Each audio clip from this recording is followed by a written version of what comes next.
ಓಂ ಶ್ರೀ ಗುರುಭ್ಯೋ ನಮಃ ಹರಿ ಓಂ. ಗುರುರ್ಬ್ರಹ್ಮ ಗುರುರ್ವಿಷ್ಣು ಗುರುರ್ದೇವೋ ಮಹೇಶ್ವರಃ. ಗುರುರ್ ಸಾಕ್ಷಾತ್ ಪರಬ್ರಹ್ಮ ತಸ್ಮೈ ಶ್ರೀ ಗುರವೇ ನಮಃ.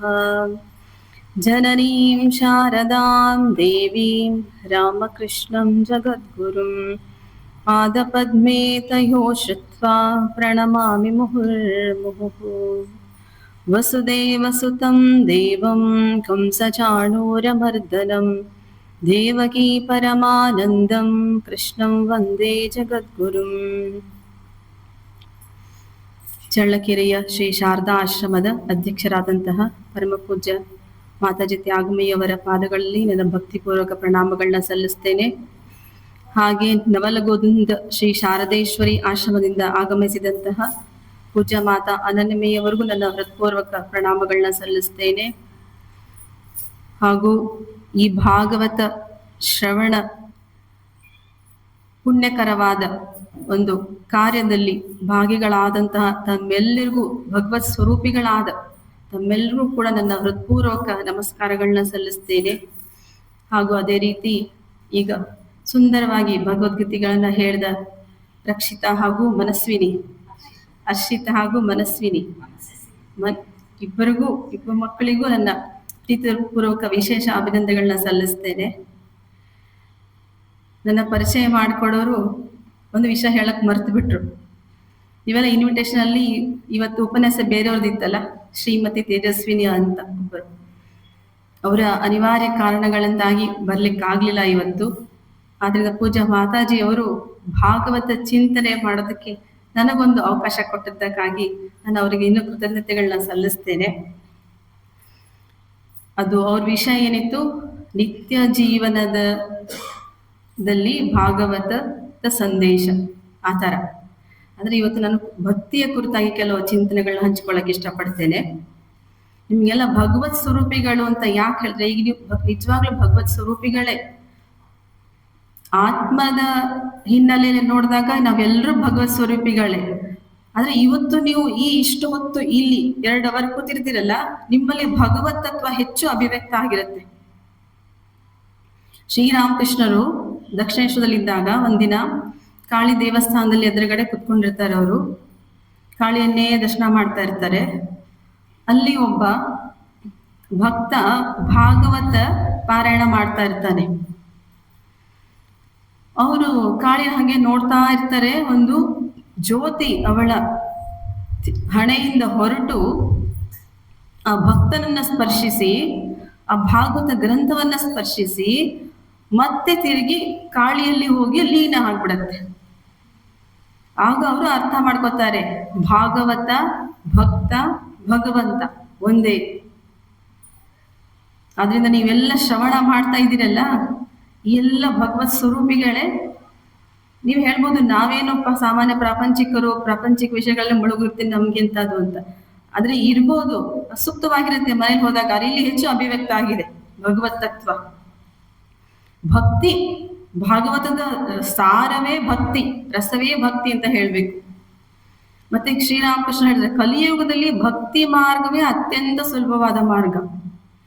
ಜ್ಞಾನ ಮಾರ್ಗ ಕಠಿಣ, ನಿಷ್ಕಾಮ ಕರ್ಮವೂ ಕಠಿಣ, ಫಲವನ್ನ ತ್ಯಾಗ ಮಾಡುವಂಥದ್ದು. ಧ್ಯಾನ ಅಂತೂ ಇನ್ನೂ ಕಷ್ಟ. ಇನ್ನು ಮೊಬೈಲ್ ಇಟ್ಕೊಂಡು ಯಾರು ಧ್ಯಾನ ಮಾಡೋಕ್ಕಾಗಲ್ಲ.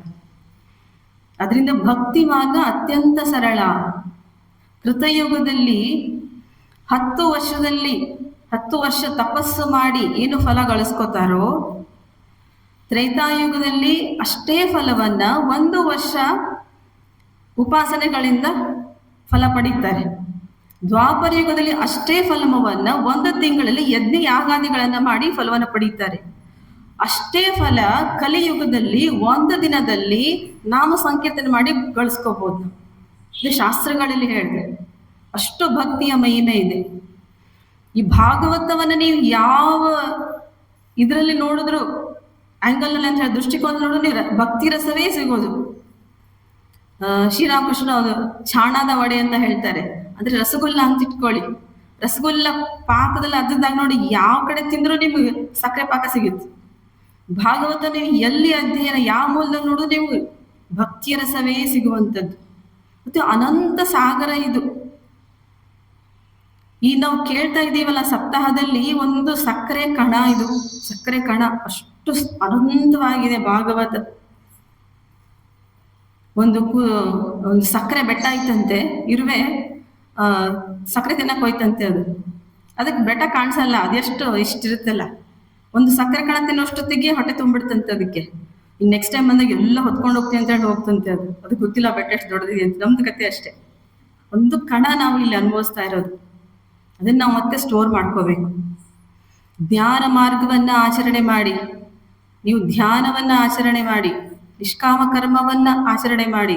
ಅದರ ಹಿಂದೆ ಭಕ್ತಿ ಇಲ್ಲ ಅಂದ್ರೆ ಅದೆಲ್ಲ ಶುಷ್ಕ, ಪರಿಪೂರ್ಣ ಆಗೋದಿಲ್ಲ ಯಾವ ಮಾರ್ಗಗಳು. ಯಾವ ರೀತಿ ಅಂತ ಹೇಳಿದ್ರೆ, ನೀವೆಲ್ಲ ಹೆಣ್ಮಕ್ಳು, ನೀವು ಚೆನ್ನಾಗಿ ಅರ್ಥ ಆಗತ್ತೆ ಹೇಳಿದ್ರೆ, ಅಡ್ಗೆ ಮಾಡ್ತೀರಿ, ಎಲ್ಲ ಒಳ್ಳೊಳ್ಳೆ ಸ್ಪೈಸಿ ಥಿಂಗ್ಸ್ ಹಾಕಿ ಮಾಡ್ತೀರಿ ನೀವು, ಬರೀ ಉಪ್ಪು ಹಾಕೋದು ಮರೆತು ಬಿಟ್ರೆ ಹೆಂಗಿರುತ್ತೆ? ಉಪ್ಪು ಹಾಕಿದ್ರೆ ಅದು ಪರಿಪೂರ್ಣ ಆಗೋದು, ಒಂದು ರುಚಿ ಕೊಡುತ್ತೆ. ಅದೇ ಎಲ್ಲ ಸಾಧನೆ ಮಾಡಿದ್ರು ಹಿಂದೆ ಭಕ್ತಿ ಇಲ್ಲ ಅಂದ್ರೆ ಅದಿಲ್ಲ. ಸುವಾಸನೆ ಇಲ್ಲದ ಹೂವಿನ ಹಾಗೆ ಎಲ್ಲ ಸಾಧನೆಗಳು, ಅದು ಭಕ್ತಿ. ಭಾಗವತ ಅಂದ್ರೆ ಭಕ್ತಿ. ನಿನ್ನೆ ಸ್ವಾಮೀಜಿಯವರು ಹೇಳ್ತಾ ಇದ್ರಲ್ಲ, ಪಂಚಪುರುಷಾರ್ಥಗಳು ಭಾಗವತದಲ್ಲಿ ಧರ್ಮ, ಅರ್ಥ, ಕಾಮ, ಮೋಕ್ಷ ಜೊತೆಗೆ ಭಕ್ತಿ ಒಂದು ಪುರುಷಾರ್ಥ ಅಂತ ಹೇಳ್ತಾರೆ. ಸ್ವಾಮಿ ವಿವೇಕಾನಂದರು ಏನ್ ಹೇಳಿದ್ರು, ಧರ್ಮ ಅಂದ್ರೆ ಏನ್ ಹೇಳ್ತಾರೆ ಸ್ವಾಮಿ ವಿವೇಕಾನಂದರು, ಯಾವುದು ನಮ್ಮಲ್ಲಿ ನೋಡಿ ಪಶುತ್ವ ಇದೆ, ಮಾನವತೆ ಇದೆ, ನಮ್ಮಲ್ಲಿ ಮನುಷ್ಯತ್ವ ಇದೆ, ದೈವತ್ವನೂ ಇದೆ ಸ್ವಲ್ಪ. ನಮ್ಮಲ್ಲಿ ಪಶುತ್ವವನ್ನು ಕಳೆದುಕೊಂಡು ಪರಿಪೂರ್ಣ ಮನುಷ್ಯರಾಗಬೇಕು ನಾವು. ಅದಕ್ಕೂ ಮೇಲೆ ಹೋಗಿ ದೈವತ್ವಕ್ಕೆ ಏರ್ಬೇಕು, ದೇವರೇ ಆಗಬೇಕು, ಅಷ್ಟು ಸಾಮರ್ಥ್ಯ ಮನುಷ್ಯ ಜೀವಿಗಿದೆ. ಯಾವ ಕರ್ಮ ನಮ್ಗೆ ದೈವತ್ವಕ್ಕೆ ಏರೋದಕ್ಕೆ ಸಹಾಯ ಮಾಡುತ್ತೋ ಅದೆಲ್ಲ ಧರ್ಮ. ಸ್ವಾಮಿ ವಿವೇಕಾನಂದರು ಹೇಳುದು, ಯಾವ ಕರ್ಮ ನಮ್ಮನ್ನ ಅಧೋಗತಿಗೆ ಇಳಿಸತ್ತೋ ಅದೆಲ್ಲ ಅಧರ್ಮ ಅಂತ ಹೇಳ್ತಾರೆ. ಅದನ್ನೇ ಭಾಗವತದಲ್ಲಿ ಯಾವುದು ನಮಗೆ ಭಕ್ತಿಯನ್ನ ತಂದು ಕೊಡುತ್ತೋ, ನಮ್ಮ ಹೃದಯದಲ್ಲಿ ಭಕ್ತಿಯನ್ನು ಜಾಗೃತ ಮಾಡುತ್ತೋ ಅದೆಲ್ಲ ಧರ್ಮ. ಯಾವುದು ಭಕ್ತಿನ ಉಂಟ ಮಾಡೋದಿಲ್ವೋ ಅದೆಲ್ಲ ಅಧರ್ಮ ಅಂತ ಭಾಗವತದಲ್ಲಿ ಹೇಳ್ತಾರೆ. ಹೀಗೆ ಭಾಗವತದ ಸಾರ ರಸ ಅಂದ್ರೆ ಭಕ್ತಿ. ಈ ಸಂಸಾರದಲ್ಲಿ ನಮ್ಮ ಜೀವನ ಹುಟ್ಟದಾಗಿಂದ ನಮ್ಮ ಜೀವನ ಅವಲೋಕನ ಮಾಡ್ಕೊಂಡು ಬಂದ್ರೆ ಸುಖ ದುಃಖ ಸಹಜವಾಗಿ ಬಂದು ಹೋಗ್ತಾ ಇರುತ್ತೆ. ಅದಕ್ಕೆ ನಾವು ಏನೋ ಪ್ರಯತ್ನ ಮಾಡ್ಬೇಕಾಗಿಲ್ಲ. ಸುಖವನ್ನು ಹಿಡಿದಿಟ್ಕೊಳ್ಳೋಕ್ಕೂ ಆಗಲ್ಲ, ದುಃಖವನ್ನು ನಿವಾರಣೆ ಮಾಡೋದಕ್ಕೂ ನಮ್ಮ ಕೈಲಿ ಆಗಲ್ಲ. ಪ್ರಯತ್ನ ಮಾಡ್ತೀವಿ, ಆಗಲ್ಲ. ಸುಖ ಆದ್ಮೇಲೆ ದುಃಖ, ದುಃಖ ಆದ್ಮೇಲೆ ಸುಖ, ಸುಖ ಆದ್ಮೇಲೆ ದುಃಖ, ಅದು ಒಂದ್ ನಂತರ ಬರ್ತಾ ಇರುತ್ತೆ, ಸಹಜ ಕ್ರಿಯೆ. ಆದ್ರೆ ಭಾಗವತದಲ್ಲಿ ಏನು ಹೇಳ್ತಾರೆ ಆಚಾರ್ಯರು, ಭಕ್ತಿಯನ್ನ ನಾವು ಈ ಸಂಸಾರದಲ್ಲಿ ಪ್ರಯತ್ನ ಮಾಡಿ ಗಳಿಸ್ಕೋಬೇಕಂತೆ. ಈ ಸುಖ ಹಿಡ್ಕೊಳ್ಳೋದಕ್ಕೆ, ದುಃಖ ನಿವಾರಣೆಗೆ ನಾವು ಪ್ರಯತ್ನ ಮಾಡಿ ನಮ್ಮ ಶಕ್ತಿಯನ್ನು ವ್ಯರ್ಥ ಮಾಡಬಾರದು. ಈ ಜೀವನದ ಸಾರ ಏನು, ಭಕ್ತಿಯನ್ನು ಗಳಿಸ್ಕೊಳ್ಳೋಕೆ ನಾವು ಪ್ರಯತ್ನ ಮಾಡಬೇಕು. ಇನ್ನೊಂದು ಹೇಳ್ತಾರೆ ಭಾಗವತದಲ್ಲಿ, ಶ್ರವಣದಿಂದ ಮುಕ್ತಿ ಅಂತ. ನಿನ್ನೆ ಸ್ವಾಮೀಜಿಯವರ ಮಾತನ್ನ ಹೇಳಿದ್ರು, ಶ್ರವಣದಿಂದ ಹೇಗೆ ಮುಕ್ತಿ, ಅದನ್ನು ಭಾಗವತದಲ್ಲಿ ವಿವರಿಸ್ತಾರೆ ಯಾವ ರೀತಿ ಅಂತ. ಯಾವ ರೀತಿ ಶ್ರವಣ, ಭಗವತ್ ಚಿಂತನೆಯ ಶ್ರವಣ ನಮ್ಮನ್ನ ಮುಕ್ತಿ ಕರ್ಕೊಂಡು ಹೋಗುತ್ತೆ ಅಂತ ಹೇಳಿದ್ರೆ, ಈಗ ನಾವು ಸಾಮಾನ್ಯವಾಗಿ ಈಗ ಪ್ರಸ್ತುತ ನಮ್ಮ ಈ ಸಮಾಜದಲ್ಲಿ ನೋಡ್ತಾ ಇರೋ ತಿರುಗಾಡೋ ಹುಚ್ಚು ಜಾಸ್ತಿ ಆಗಿದೆ ಎಲ್ರಿಗೂ. ಯಾಕಂದ್ರೆ ಈಗ ಬಡತನ ಅನ್ನೋದು ಎಲ್ಲೂ ಇಲ್ಲ, ದುಡ್ಡು ಚೆನ್ನಾಗಿದೆ, ಎಲ್ಲ ದುಡ್ಡು ಸಿಕ್ಕ ತಕ್ಷಣ ತೀರ್ಥಯಾತ್ರೆಗೆ ಹೋಗೋದು, ಭಕ್ತಿಯಿಂದ ಹೋಗ್ತೀವೋ ಚೇಂಜ್ ಅಂತ ಹೋಗ್ತೀವೋ ಏನು ಹೋಗ್ತೀವೋ, ಒಟ್ಟು ತೀರ್ಥಕ್ಷೇತ್ರ ದರ್ಶನ ಮಾಡೋದು ಒಂದು ಟ್ರೆಂಡ್ ಅಂತ ಆಗ್ಬಿಟ್ಟಿದೆ ಈಗ. ಅದರಲ್ಲೂ ಈಗ ಫ್ರೀ ಬಸ್ ಸ್ಕೀಮ್ ಅಂದ್ಮೇಲಂತೂ ಜಾಸ್ತಿ ಆಗಿಬಿಟ್ಟಿದೆ. ತೀರ್ಥಕ್ಷೇತ್ರಗಳ ದರ್ಶನ ಅದು ತಪ್ಪೇನಿಲ್ಲ, ಏನೋ ಮಾಡೋದಕ್ಕಿಂತ ಇದು ಅತ್ಯಂತ ಉತ್ತಮವಾದ ಕೆಲಸ. ಎಲ್ಲಿ ದೇವಸ್ಥಾನಗಳಿದೆ, ಈ ಪಾಪ ಎಷ್ಟೊಂದು ಜನ ಹೋಗಕ್ಕಾಗ್ತಿರೋದೆಲ್ಲ ಹೋಗಿ ಬಂದ್ಬಿಟ್ಟಿದ್ದಾರೆ ಈಗ, ಅದ್ರದ್ದು ಲಾಭ ಇದೆ. ತೀರ್ಥಕ್ಷೇತ್ರಗಳ ಇದೆಲ್ಲ ಭಾಗವತದಲ್ಲಿ ಹೇಳೋ ವಿಚಾರ ಹೇಳ್ತಾ ಇದ್ದೀನಿ. ಶ್ರವಣದಿಂದ ಹೇಗೆ ಮುಕ್ತಿ, ತೀರ್ಥಕ್ಷೇತ್ರಗಳ ದರ್ಶನ ಮಾಡಿದಾಗ, ತೀರ್ಥಕ್ಷೇತ್ರಗಳಲ್ಲಿ ಸಂತ ಮಹಾತ್ಮರು ಇರುತ್ತಾರೆ ಅಲ್ಲಿ. ನಮಗೆ ಅಲ್ಲಿ ಹೋದಾಗ ಸಂತರ, ಮಹಾತ್ಮರ, ಸಜ್ಜನರ ದರ್ಶನ ಆಗುತ್ತೆ. ಮಹಾತ್ಮರು ಸಜ್ಜನರು ಕೇವಲ ಸಾಧುಗಳಂತ ಅನ್ಕೋಬೇಡಿ. ಯಾರು ಧರ್ಮದ ಮಾರ್ಗದಲ್ಲಿದ್ದಾರೋ, ಸತ್ಕರ್ಮದ ಮಾರ್ಗದಲ್ಲಿದ್ದಾರೋ ಅವರೆಲ್ಲ ಸಜ್ಜನರೇ. ಯಾರು ತಮ್ಮ ಜೀವನವನ್ನ ಉನ್ನತಿ, ಒಂದು ಉತ್ತಮ ಶ್ರೇಷ್ಠ ಜೀವನ ಮಾಡ್ಕೋಬೇಕು ಅಂತ ಇದ್ರೆ ಅವರೆಲ್ಲ ಸಜ್ಜನರೇ. ಗೃಹಸ್ಥರು ಸನ್ಯಾಸಿಗಳು ಇಲ್ಲ ಇಲ್ಲಿ ಭೇದ ಇಲ್ಲ. ತೀರ್ಥಕ್ಷೇತ್ರಗಳ ದರ್ಶನ ಮಾಡಿದಾಗೆಲ್ಲ ನಮ್ಗೆ ಏನಾಗುತ್ತೆ, ಸಂತರ ದರ್ಶನ ಆಗುತ್ತೆ. ಪದೇ ಪದೇ ಸಂತರ ದರ್ಶನ ಮಾಡಿದಾಗ ನಮ್ಮಲ್ಲಿ ಏನು ಇಚ್ಛೆ ಉದಯಿಸುತ್ತೆ, ಅವ್ರ ಸೇವೆ ಮಾಡಬೇಕು, ಅವ್ರ ತ್ಯಾಗವನ್ನ, ಜ್ಞಾನವನ್ನ, ಭಕ್ತಿಯನ್ನ ನೋಡಿ ನಮ್ಗೆ ಏನ್ ಆಸೆ ಉದಯಿಸುತ್ತೆ ಅವ್ರ ಸೇವೆ ಮಾಡಬೇಕು. ಯಾವುದೋ ರೀತಿಯಿಂದ ಕಾಯ ವಾಚ ಮನಸ ಸೇವೆ ಮಾಡ್ತಾ ಮಾಡ್ತಾ ಮಾಡ್ತಾ ಅವರಿಂದ ಕೆಲವು ಚಿಂತನೆಗಳನ್ನ, ಭಗವದ್ ವಿಚಾರಗಳನ್ನ ನಮ್ಮ ಕಿವಿಗೆ ಶ್ರವಣ ಮಾಡ್ತೀವಿ. ಕಿವಿಗೆ ಬೀಳುತ್ತೆ ಮಾತುಗಳು. ಶ್ರವಣ ಮಾಡ್ತಾ ಮಾಡ್ತಾ ಭಗವದ್ ವಿಚಾರ ಶ್ರವಣ ಮಾಡ್ತಾ ಮಾಡ್ತಾ ನಮ್ಗೆ ಅಲ್ಲಿ ಶ್ರದ್ಧೆ ಉಂಟಾಗುತ್ತೆ. ಶ್ರದ್ಧೆ ಉಂಟಾದಾಗ, ಶ್ರದ್ಧೆ ಉಂಟಾಯ್ತಂದ್ರೆ ಅಲ್ಲೊಂದು ಬೇಸ್ ರೆಡಿ ಆಯ್ತು. ಶ್ರದ್ಧೆ ಉಂಟಾದ ಮೇಲೆ ಭಗವಂತನ ಕಥೆಗಳಲ್ಲಿ, ಲೀಲೆಗಳಲ್ಲಿ ನಮಗೆ ಆಸಕ್ತಿ ಉದಯಿಸುತ್ತೆ. ಯಾವಾಗ್ಲೂ ಹಾಗೆ ಇಬ್ಬರು ವ್ಯಕ್ತಿಗಳನ್ನ ನೋಡಿ ಸ್ನೇಹ ಒಮ್ಮೆ ಒಂದೇ ದಿನಕ್ಕೆ ಸ್ನೇಹ ಆಗಲ್ಲ. ಮೊದಲು ಸುಮ್ಮನೆ ಕಣ್ಣಲ್ಲಿ ನೋಡಿರ್ತಾರೆ, ಆಮೇಲೆ ಹಾಯ್ ಹಲೋ ಅಂತ ಆಗುತ್ತೆ, ಚೆನ್ನಾಗಿದ್ದೀರಾ ಅಂತ ಆಗುತ್ತೆ, ಮನೆಗೆ ಕರೀತಾರೆ. ನಿಧಾನವಾಗಿ ಕ್ರಮೇಣ ಸಂಬಂಧ ಬೆಳೆಯೋದು, ಒಂದು ಗಾಢವಾದ ಆತ್ಮೀಯತೆ ಬೆಳೆವಿಗೆ ಎಷ್ಟೋ ವರ್ಷ ಹಿಡಿದಿರುತ್ತೆ ಅವ್ರನ್ನ ಅರ್ಥಕೋಬೇಕಾದ್ರೆ. ಅದೇ ರೀತಿ ಇದು ಶ್ರವಣ ಮಾಡಿ ಭಗವತ್ ವಿಚಾರಗಳನ್ನ ಕೇಳಿ ಕೇಳಿ ನಮ್ಮಲ್ಲಿ ಶ್ರದ್ಧೆ ಉಂಟಾದಾಗ ಭಗವಂತನ ಕಥೆಗಳಲ್ಲಿ, ಲೀಲೆಗಳಲ್ಲಿ ಆಸಕ್ತಿ ಹೆಚ್ಚಾಗಿ ಅವನು ಶ್ರವಣ ಮಾಡ್ತೀವಿ. ಯಾವಾಗ ಭಗವತ್ ಕಥೆಯಲ್ಲಿ ರುಚಿ ಸಿಕ್ತು ನಮಗೆ, ನಿರಂತರ ಈ ಶ್ರವಣ, ಕೀರ್ತನೆ ಅಂದ್ರೆ ಬರೀ ಹಾಡು ಅಂತಲ್ಲ. ನಾವು ಏನು ಶ್ರವಣ ಮಾಡ್ತೀವಿ ಭಗವತ್ ಚಿಂತನೆ, ಅದನ್ನ ಇನ್ನೊಬ್ಬರಿಗೆ ಹೇಳೋದು. ಸ್ವಾಧ್ಯಾಯ ಪ್ರವಚನಾಭ್ಯಾಂ ನ ಪ್ರಮದಿತವ್ಯಂ ಅಂತ ಹೇಳ್ತಾರಲ್ಲ. ನಾವ್ ಏನು ಓದ್ತೀವಿ, ತಿಳ್ಕೊತೀವಿ, ಅದು 4 ಜನಕ್ಕೆ ಹೇಳಲೇಬೇಕು, ಅದು ನಮ್ಮ ಕರ್ತವ್ಯ. ಕೀರ್ತನೆಗಳಿಂದ, ಸಾಧು ಸಂತರ ಸೇವೆಯಿಂದ ನಮ್ಮಲ್ಲಿ ದೃಢವಾದ ಒಂದು ಭಕ್ತಿ ಉಂಟಾಗುತ್ತೆ ಭಗವಂತನಲ್ಲಿ. ಇದೆಲ್ಲ ಆದಾಗ ಪರಮಾತ್ಮ ನಮ್ಮ ಹೃದಯದಲ್ಲಿ ಪ್ರವೇಶ ಮಾಡ್ಬಿಡ್ತಾನಂತೆ. ಯಾವಾಗ ಭಗವಂತನ ಲೀಲೆಗಳ ಆಸಕ್ತಿ ಉಂಟಾಯ್ತು, ಶ್ರವಣ ಮಾಡಿದ್ವಿ, ಸೇವೆ ಮಾಡಿದಾಗ ಭಗವಂತ ನಮ್ಮ ಒಳಗೆ ಪ್ರವೇಶ ಮಾಡಿ ಅಲ್ಲಿ ಕುಳಿತು ನಮ್ಮ ಎಲ್ಲ ಅಶುಭವನ್ನ, ಪಾಪ ಬುದ್ಧಿಯನ್ನ ನಾಶ ಮಾಡ್ತಾನೆ. ಪಾಪ ಬುದ್ಧಿ ಅಂದ್ರೆ ಗೊತ್ತಲ್ವಾ, ಕೆಟ್ಟ ಬುದ್ಧಿ. ಪಾಪ ಬುದ್ಧಿ ನಾಶ ಆದ್ಮೇಲೆ ಭಕ್ತಿ ಪ್ರವೇಶ ಮಾಡುತ್ತೆ ಅಲ್ಲಿ. ಯಾವಾಗ ಭಕ್ತಿ ಪ್ರವೇಶ ಮಾಡ್ತೋ ಇನ್ಯಾರಿಗೂ ಜಾಗ ಇಲ್ಲ ಅಲ್ಲಿ. ಯಾರಿಗ ಜಾಗ ಇಲ್ಲ? ಅವನ ಶತ್ರುಗಳಿದಾರಲ್ಲ, ರಜೋ ತಮೋ ಗುಣಗಳಿಂದ ಉತ್ಪನ್ನರಾದಂಥವರು, ಕಾಮ, ಕ್ರೋಧ, ಲೋಭ, ಮೋಹ, ಮದ, ಮತ್ಸರ, ಇನ್ನೂ ಅನೇಕ ಅನಂತ, ಅವರೆಲ್ಲ ಕಾಲ್ ಕಿತ್ಕೊಂಡು ಓಡೋಗ್ತಾರೆ. ಯಾವಾಗ ಭಕ್ತಿ ಪ್ರವೇಶ ಮಾಡ್ತು, ಅವರೆಲ್ಲ ಓಡ್ ಹೋದ ಮೇಲೆ ಅಲ್ಲಿ ನಿರ್ಮಲವಾಯ್ತು ಮನಸ್ಸು, ಪರಿಶುದ್ಧ ಆಯ್ತು ಭಕ್ತಿ. ಅಂದ್ರೆ ದಾರಿ ಕ್ಲಿಯರ್ ಆಯ್ತು ಅಂತ, ಅಲ್ಲಿ ಯಾವುದೇ ಗಂಟೆಗಳಿಲ್ಲ, ಸಂಶಯಗಳಿಲ್ಲ. ನಮ್ಮ ಆಡು ಭಾಷೆಯಲ್ಲಿ ಹೇಳ್ಬೇಕಂದ್ರೆ ಬ್ಲಾಕೇಜಸ್ ಎಲ್ಲ, ಹಾರ್ಟ್ ಬ್ಲಾಕೇಜಸ್ ಎಲ್ಲ ಹೊರಟೋಗುತ್ತೆ. ಹಾರ್ಟ್ ಬ್ಲಾಕೇಜ್ ಆದ್ರೆ ಹಾರ್ಟ್ ಅಟ್ಯಾಕ್ ಆಗೋದಲ್ಲ, ಆ ಬ್ಲಾಕೇಜ್ ಎಲ್ಲ ಹೋದ್ರೆ ಕ್ಲೀನ್ ಆಯ್ತಲ್ಲಿ, ಪೈಪ್ ಎಲ್ಲ ಕ್ಲೀನ್ ಆಯ್ತಲ್ಲ. ಭಕ್ತಿ ಸರಾಗವಾಗಿ ಭಕ್ತಿಯ ದಾರಿ ಹರಿಯುತ್ತದೆ ಅಲ್ಲಿ. ಯಾವಾಗ ಭಕ್ತಿ ದಾರಿ ಹರಿತು ಸರಾಗವಾಗಿ ಅಲ್ಲಿ ಭಗವತ್ ತತ್ವದ ಅನುಭವ ಆಗತ್ತೆ, ಭಗವತ್ ತತ್ವ ದರ್ಶನ ನಮಗಾಗತ್ತೆ.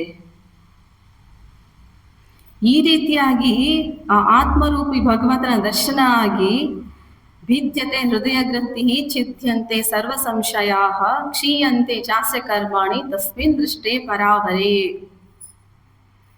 ಎಲ್ಲ ಹೃದಯ ಗ್ರಂಥಿಗಳು ಅಂತಂದ್ರೆ ಇದೆಲ್ಲ ಕಾಮಕ್ರೋಧ ಲೋಭಗಳೆಲ್ಲ ಕತ್ತರಿಸಿ ಹೋಗಿ, ಎಲ್ಲ ಸಂಶಯಗಳು, ನಮಗೆ ಸಂಶಯ ಭಗವಂತನ ಬಗ್ಗೆ ಏನು ಸಂಶಯ ಇದೆ ಅದೆಲ್ಲ ನಾಶ ಆಗಿ, ನಮ್ಮ ಕರ್ಮಗಳೂ ನಾಶ ಆಗಿ ಭಗವಂತನ ದರ್ಶನ ನಮಗಾಗುತ್ತೆ. ಕನ್ನಡಕ ಹಾಕೊಂಡಿದೀವಲ್ಲ ಎಷ್ಟು ಜನ ನಾವು, ದಿನ ಕಲ್ಯಾಣ ಆಗಿದ್ರೇನು ಕಾಣಿಸಲ್ಲ ಅಲ್ಲ, ಕ್ಲೀನಾಗಿ ನೀರಾಗಿ ತೊಳೆದ್ಮೇಲೆ ಎಲ್ಲ ಸ್ಪಷ್ಟವಾಗಿ ಕಾಣಿಸ್ತದೆ. ಅದೇ ರೀತಿ ಎಲ್ಲ ಕ್ಲೀನ್ ಆದ ಮೇಲೆ ಭಗವಂತ ಅಂದ್ರೆ ಏನು, ಭಗವತ್ ತತ್ವ ಅಂದ್ರೆ ಏನು ನಮಗೆ ದರ್ಶನ. ಈ ರೀತಿಯಾಗಿ ಶ್ರವಣದಿಂದ ಮುಕ್ತಿ ಭಾಗವತದಲ್ಲಿ ಹೇಳುದು, ಕೇವಲ ಲಾಜಿಕ್ ಇರೋದಿಂದೆ. ಇದನ್ನೇ ಶ್ರೀಕೃಷ್ಣ ಪರಮಾತ್ಮ ಭಗವದ್ಗೀತೆಯಲ್ಲಿ ಚೆನ್ನಾಗಿ ಹೇಳ್ತಾರೆ, ಏಷಾಂ ತು ಅಂತಗತಂ ಪಾಪಂ ಜನಾನಾಂ ಪುಣ್ಯಕರ್ಮಣಾಂ. ಪುಣ್ಯಕರ್ಮಗಳನ್ನ ಮಾಡ್ತಾ ಮಾಡ್ತಾ ಜನರ ಪಾಪಗಳು ಅಂತ್ಯವಾಗುತ್ತೆ.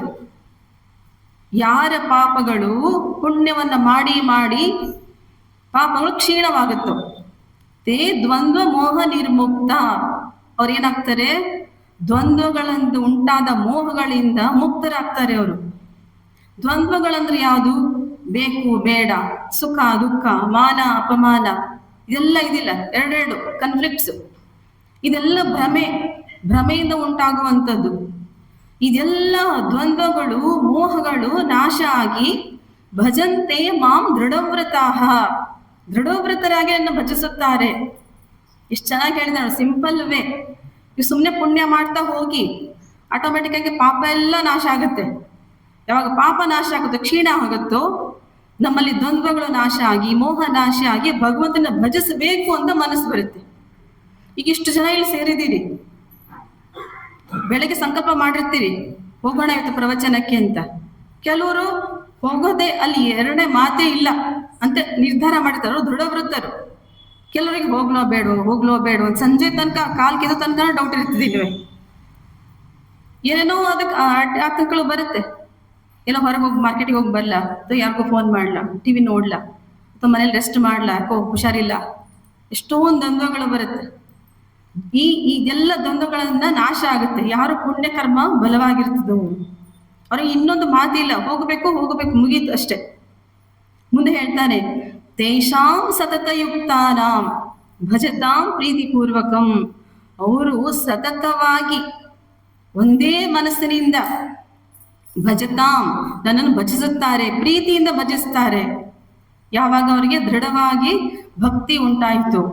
ತೇಷಾಂ ಸತತಯುಕ್ತಾನಾಂ ಭಜತಾಂ ಪ್ರೀತಿಪೂರ್ವಕಂ, ಯಾವಾಗ ಅವರು ಒಂದೇ ಮನಸ್ಸಿನಿಂದ ಪ್ರೀತಿಯಿಂದ ನನ್ನ ಭಜನೆ ಕೀರ್ತನೆ ಮಾಡ್ತಾರಲ್ಲ, ದದಾಮಿ ಬುದ್ಧಿಯೋಗಂ ತಂ, ಅವರಿಗೆ ನಾನು ಬುದ್ಧಿಯಲ್ಲಿ ನಾನು ನೆಲೆಸಿ ಸರಿಯಾದ ವಿವೇಕವನ್ನ ಕೊಡ್ತೇನೆ. ಇಲ್ಲಿ ಬರ್ಬೇಕನ್ನೋ ಬುದ್ಧಿ ಕೊಟ್ಟಿದ್ದು ಪರಮಾತ್ಮನೇ ನಿಮಗೆ.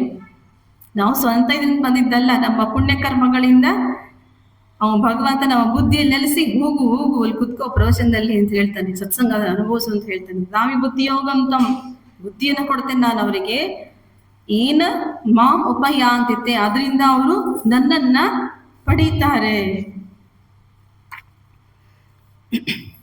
ಹೇಗೆ ಪುಣ್ಯ ಕರ್ಮಗಳು ನಮ್ಮನ್ನ ಎಲ್ಲಿ ಕರ್ಕೊಂಡು ಹೋಗುತ್ತೆ ನೋಡಿ. ಸುಮ್ಮನೆ ಏನು ಯೋಚನೆ ಮಾಡಬಾರ್ದು, ಸಾಧನೆ ಮಾಡ್ಬೇಕು, ಸುಮ್ಮನೆ ಪುಣ್ಯ ಮಾಡ್ತಾ ಹೋಗಿ, ಕಾಯ ವಾಚ ಮನಸ್ಸ ತ್ರಿಕರಣಗಳಿಂದ ಪುಣ್ಯ ಮಾಡ್ತಾ ಹೋಗಿ ನಮ್ಮನ್ನು ಯಾವ ಮಟ್ಟಕ್ಕೆ ಕರ್ಕೊಂಡು ಹೋಗುತ್ತೆ. ಅಜಾಮಿಳ, ಭಾಗವತದಲ್ಲಿ ಒಂದು ಕತೆ ನಿಮಗೆಲ್ಲ ಗೊತ್ತಿದೆ, ಅದು ಇನ್ನೊಂದ್ಸಲ ಸ್ಮರಣೆ ಮಾಡೋಣ. ಅಜಾಮಿಳ ಒಬ್ಬ ಸಾತ್ವಿಕ ಬ್ರಾಹ್ಮಣ, ಮನೇಲಿ ಸಾಧ್ವಿಯಾದ ಪತ್ನಿ ಇದ್ಲು, ತಂದೆ ತಾಯಿ ಇದ್ರು, ಆಚಾರವಂತ ಬ್ರಾಹ್ಮಣ, ವೇದಾಧ್ಯಯನ ಮಾಡಿದ್ದ, ಬೆಳಗ್ಗೆ ಸಂಜೆ ತಪ್ಪದೆ ಸಂಧ್ಯಾ ವಂದನಾದಿಗಳನ್ನ ಮಾಡ್ತಿದ್ದ, ಗುರು ಹಿರಿಯರಲ್ಲಿ ಆದರಪೂರ್ವಕ ಸತ್ಕಾರವನ್ನ ಕೊಡ್ತಿದ್ದ, ಸೇವೆ ಮಾಡ್ತಿದ್ದ. ಅವನ ದಾರಿಯಲ್ಲಿ ಹೊರಟ್ರೆ ಇಲ್ಲೂ ತಲೆ ತಗ್ಗಿಸ್ತಿದ್ರು, ಅಷ್ಟು ಸಾತ್ವಿಕಾದ ವ್ಯಕ್ತಿ ಇದ್ದ. ಅವನು ದಾನ ಧರ್ಮಾದಿಗಳನ್ನ ಮಾಡ್ತಿದ್ದ. ಯಾವುದೇ ಒಂದು ಚ್ಯುತಿ ಅಂತ ಇರಲಿಲ್ಲ ಬ್ರಾಹ್ಮಣತ್ವಕ್ಕೆ ಅವನಲ್ಲಿ. ಒಂದು ಕೆಟ್ಟ ಗಳಿಗೆ ಯಾವುದೋ ಒಂದು ಹೊತ್ತಲ್ಲಿ ಕಾಡಿಗೆ ಹೋದಾಗ ಸಮಿತಿಗಳನ್ನ ತಳ್ಕೊಂಡು ಬರ್ತಾ ಇರ್ಬೇಕು, ಒಂದು ಸುಂದರಿಯ ಯುವತಿಯ ಅಲ್ಲಿ ಆಕರ್ಷಣೆ ಒಳಗಾಗ್ಬಿಟ್ಟ, ಅವನು ಮೋಹಕ್ಕೊಳಗಾಗ್ಬಿಟ್ಟ ಪ್ರಾರಬ್ಧ ವಶದಿಂದ. ಯಾವಾಗ ಅವಳ ಮೋಹಕ್ಕೆ ಬಲಿಯಾದ್ನೋ ಎಲ್ಲ ಒಂದೇ ಮರ್ತೋಯ್ತು ಅವನಿಗೆ. ಅವನೇ ಪೂಜೆ ಆಚರಣೆಗಳು ಮರ್ತೋಯ್ತು, ವೇದಾಧ್ಯಯನ ಬಿಟ್ಟು ಹೋದ, ತನ್ನ ಕಟ್ಟಿಕೊಂಡ ಹೆಂಡತಿ ಮಕ್ಕಳನ್ನ ಬಿಟ್ಟ, ತಂದೆ ತಾಯಿಯರನ್ನ ಬಿಟ್ಟ, ಎಲ್ಲ ಪೂರ್ತಿ ಅಜಗಜಾಂತರ ಆಗೋಯ್ತು ಅವನ ಜೀವನ. ಈ ಮೊದಲಿನ ಜೀವನಕ್ಕೂ ಈ ಜೀವನಕ್ಕೂ ಅಷ್ಟು ಬದಲಾವಣೆ ಆಗೋಯ್ತು, ಕೇವಲ ಒಂದು ಯುವತಿಯ ಮೋಹಕ್ಕೆ ಬಲಿಯಾಗಿ. ಜೊತೆಗೆ ಕಳ್ಳತನ ಅವಳನ್ನ ಏನ್ ಹೇಳ್ತಾರೆ ಸಂಪ್ರೀತಗೊಳಿಸೋದಕ್ಕೆ ಕಳ್ಳತನ ಶುರು ಮಾಡ್ದ, ಜೂಜು ಶುರು ಮಾಡ್ದ. ದುಡ್ಡು ಬೇಕಲ್ಲ ಅವನಿಗೆ, ಕುಡಿಯೋಕ್ ಶುರು ಮಾಡ್ದ. ಯಾವಾಗ್ಲೂ ಅಲ್ಲೇ ಬಿದ್ದಿರ್ಕೊಂಡಿರ್ತಿದ್ದ. ಹೀಗೆ 82 ವರ್ಷ ಕಳೆದೋಯ್ತು ಅವನ ಜೀವನ. ನೆನಪೇ ಇಲ್ಲ ಅವನಿಗೆ ತನ್ನ ಜೀವನ, ತಾನು ಯಾರು, ಏನ್ ಮಾಡ್ತಿದ್ದೆ, ಎಲ್ಲಿ ಬಂದಿದ್ದೀನಿ ತಾನು ಸ್ವಲ್ಪನೂ ಅವನಿಗೆ ಅರಿವು ಉಂಟಾಗ್ಲಿಲ್ಲ, ವಿವೇಕ ಉಂಟಾಗ್ಲಿಲ್ಲ, ಜಾಗೃತಿ ಆಗ್ಲಿಲ್ಲ. 82 ವರ್ಷಗಳಲ್ಲಿ ಅವನಿಗೆ 10 ಮಕ್ಕಳಾದ್ವು ಆ ಯುವತಿಯಲ್ಲಿ. ಕೊನೆಯ ಮಗನ ಮೇಲೆ ತುಂಬಾ ಪ್ರೀತಿ, ಅವನಿಗೆ ತುಂಬಾ ಅಂದ್ರೆ ತುಂಬಾ ಪ್ರೀತಿ. ಅವನಿಗೆ ನಾರಾಯಣ ಅಂತ ಹೆಸರಿಟ್ಟಿದ್ದ ಅವನು. ಕೂತ್ರೆ ನಿಂತ್ರೆ ನಾರಾಯಣ ನಾರಾಯಣ ಅಂತ ಮಗನ ಮೇಲೆ. ಸಾಮಾನ್ಯವಾಗಿ ಹಂಗೆ ಕೊನೆ ಮಕ್ಕಳು ತುಂಬಾ ಪ್ರೀತಿ, ನಮ್ಮಲ್ಲೆಲ್ಲ ಶಕ್ತಿ ಎಲ್ಲ ಕಳೆದು ಹೋದ್ಮೇಲೆ ಮಕ್ಕಳ ಮೇಲೆ ಅವಲಂಬಿಸ್ಕೊಂಡ್ಬಿಡ್ತಾರೆ. ಆಧಾರ ಬೇಕಲ್ಲ. ಯಾವಾಗ್ಲೂ ಕೂತ್ರೆ ನಿಂತ್ರೆ ನಾರಾಯಣ ನಾರಾಯಣ ಅಂತಿದ್ದ. ಹೀಗೆ ಕಾಯಿಲೆ ಬಂದು 82 ವರ್ಷ ಮಲಗಿತಾನೆ ಹಾಸಿಗೆ ಮೇಲೆ. ಅರೆ ಬರೆ ನಿದ್ರೆ, ಒಂಥರ ಮಂಪರು, ಪೂರ್ತಿ ಎಚ್ಚರ ಇಲ್ಲ, ಕೂತ್ರೆ ನಿದ್ರೆ ಇಲ್ಲ. 3 ಜನ ಯಮದೂತರು ಬಂದಂಗೆ ಬಂದ್ರು. ಅವ್ನು ಹೇಳ್ಕೊಂಡು ಹೋಗಿ, ಬಾ ನಡಿ, ನೀನ್ ಟೈಮ್ ಆಯ್ತು, ಕರ್ಕೊಂಡು ಹೋಗ್ಬೇಕು ನಾವಿನ್ನು ಅಂತ. ಅವನಿಗೆ ಭಯ ಆಗೋಗ್ಬಿಡ್ತು. ಅವನಿಗೆ ಯಾವತ್ತು ಯೋಚನೆ ಮಾಡಿರಲಿಲ್ಲ ಸಾವು ಅಂತ ಒಂದು ಬರುತ್ತೆ ಅಂತೇಳಿ. ಅಯ್ಯೋ ನಾರಾಯಣ, ನಂದೇನ್ ಗತಿಯೋ ಅಂತ ಕೂಗ್ಬಿಟ್ಟ ಜೋರೆಗ ಯಮದೂತರನ್ನ ಕಂಡು. ಅಂತರಾಳದಿಂದ ಕೂಗ್ದ ಅವನು. ತಕ್ಷಣ ವೈಕುಂಠದಲ್ಲಿ ನಾರಾಯಣ ದೂತರಿದ್ರಲ್ಲ, ಅವ್ರಿಗೆ ಕಿವಿ ಬಿತ್ತು, ನನ್ನ ಭಕ್ತ ನಾರಾಯಣ ಅಂತ ಕೂಗಿದ್ನಲ್ಲ ಅಂತ. ಅವನ್ ದೂತರು ಓಡಿ ಬಂದ್ರು, ಯಾರು ನಮ್ಮ ಒಡೆಯನ ಸ್ಮರಣೆ ಮಾಡ್ತಾ ಇದ್ದಾರಲ್ಲ ಅಂತ. ಈ ಯಮದೂತರು ನೋಡಿದ್ರು, ಈ ನಾರಾಯಣನ ದೂತರು ನೋಡಿದ್ರು, ನೀವ್ಯಾರು? ಇಲ್ಲ, ಅವನ ಆಯುಷ್ಯ ಮುಕ್ತಿ ಕರ್ಕೊಂಡೋಗಿ ಬಂದಿದ್ದೀವಿ ಅಂತ. ನೀವ್ ಹೆಂಗೆ ನರ್ಕಕ್ಕೆ ಕರ್ಕೊಂಡೋಗಕ್ ಸಾಧ್ಯ? ಅವನು ಭಗವಂತನ ಸ್ಮರಣೆ ಮಾಡಿದ್ದಾನೆ, ಕೊನೆಗಾಲದಲ್ಲಿ ಅವನು ವೈಕುಂಠಕ್ಕೆ ಹೋಗ್ಬೇಕು ಅಂತ ನಾರಾಯಣನ ದೂತರು ಹೇಳಿದ್ರು. ಇಬ್ಬರ ಮಧ್ಯೆ ಅದ್ ಹೇಗೆ ಅವ್ನು ಇಷ್ಟೊಂದು ಕೆಟ್ಟ ಕರ್ಮಗಳನ್ನ ಮಾಡಿದಾನಲ್ಲ, ಅವನಿಗೆ ನರಕವೇ ಪ್ರಾಪ್ತಿ ಆಗ್ಬೇಕು ಅಂತ ಯಮನ ದೂತರ ವಾದ. ಇಲ್ಲ, ಅವನು ಕೊನೆ ಗಳಿಗೆಯಲ್ಲಿ ಹೃತ್ಪೂರ್ವಕವಾಗಿ ಭಗವಂತ ನಾಮ ಜಪ ಮಾಡಿದಾನೆ, ಅವನು ನಮ್ಮ ವೈಕುಂಠಕ್ಕೆ ಬರಬೇಕು ಅಂತ. ಇಬ್ಬರ ಮಧ್ಯೆ ಸಂವಾದ ನಡೀತದೆ. ಇವ್ರು ಕನ್ವಿನ್ಸ್ ಮಾಡ್ತಾರೆ ದೇವದೂತರು. ಹೇಗೆ ಅವನು ಇಷ್ಟು ಪಾಪ ಕರ್ಮಗಳನ್ನ ಮಾಡಿದ್ರು ಒಂದು ನಾಮ ಜಪ ಅವನನ್ನು ಹೇಗೆ ರಕ್ಷಣೆ ಮಾಡ್ತಾ ಇದೆ ನರಕದಿಂದ. ನಾವು ಏನೇ ಪಾಪ ಮಾಡಿದ್ರು ತ್ರಿಕರಣಗಳಿಂದಲೇ ಮಾಡೋದು. ಒಂದು ಮನಸ್ಸು, ಒಂದು ಮಾತು, ಒಂದು ಕೃತಿ.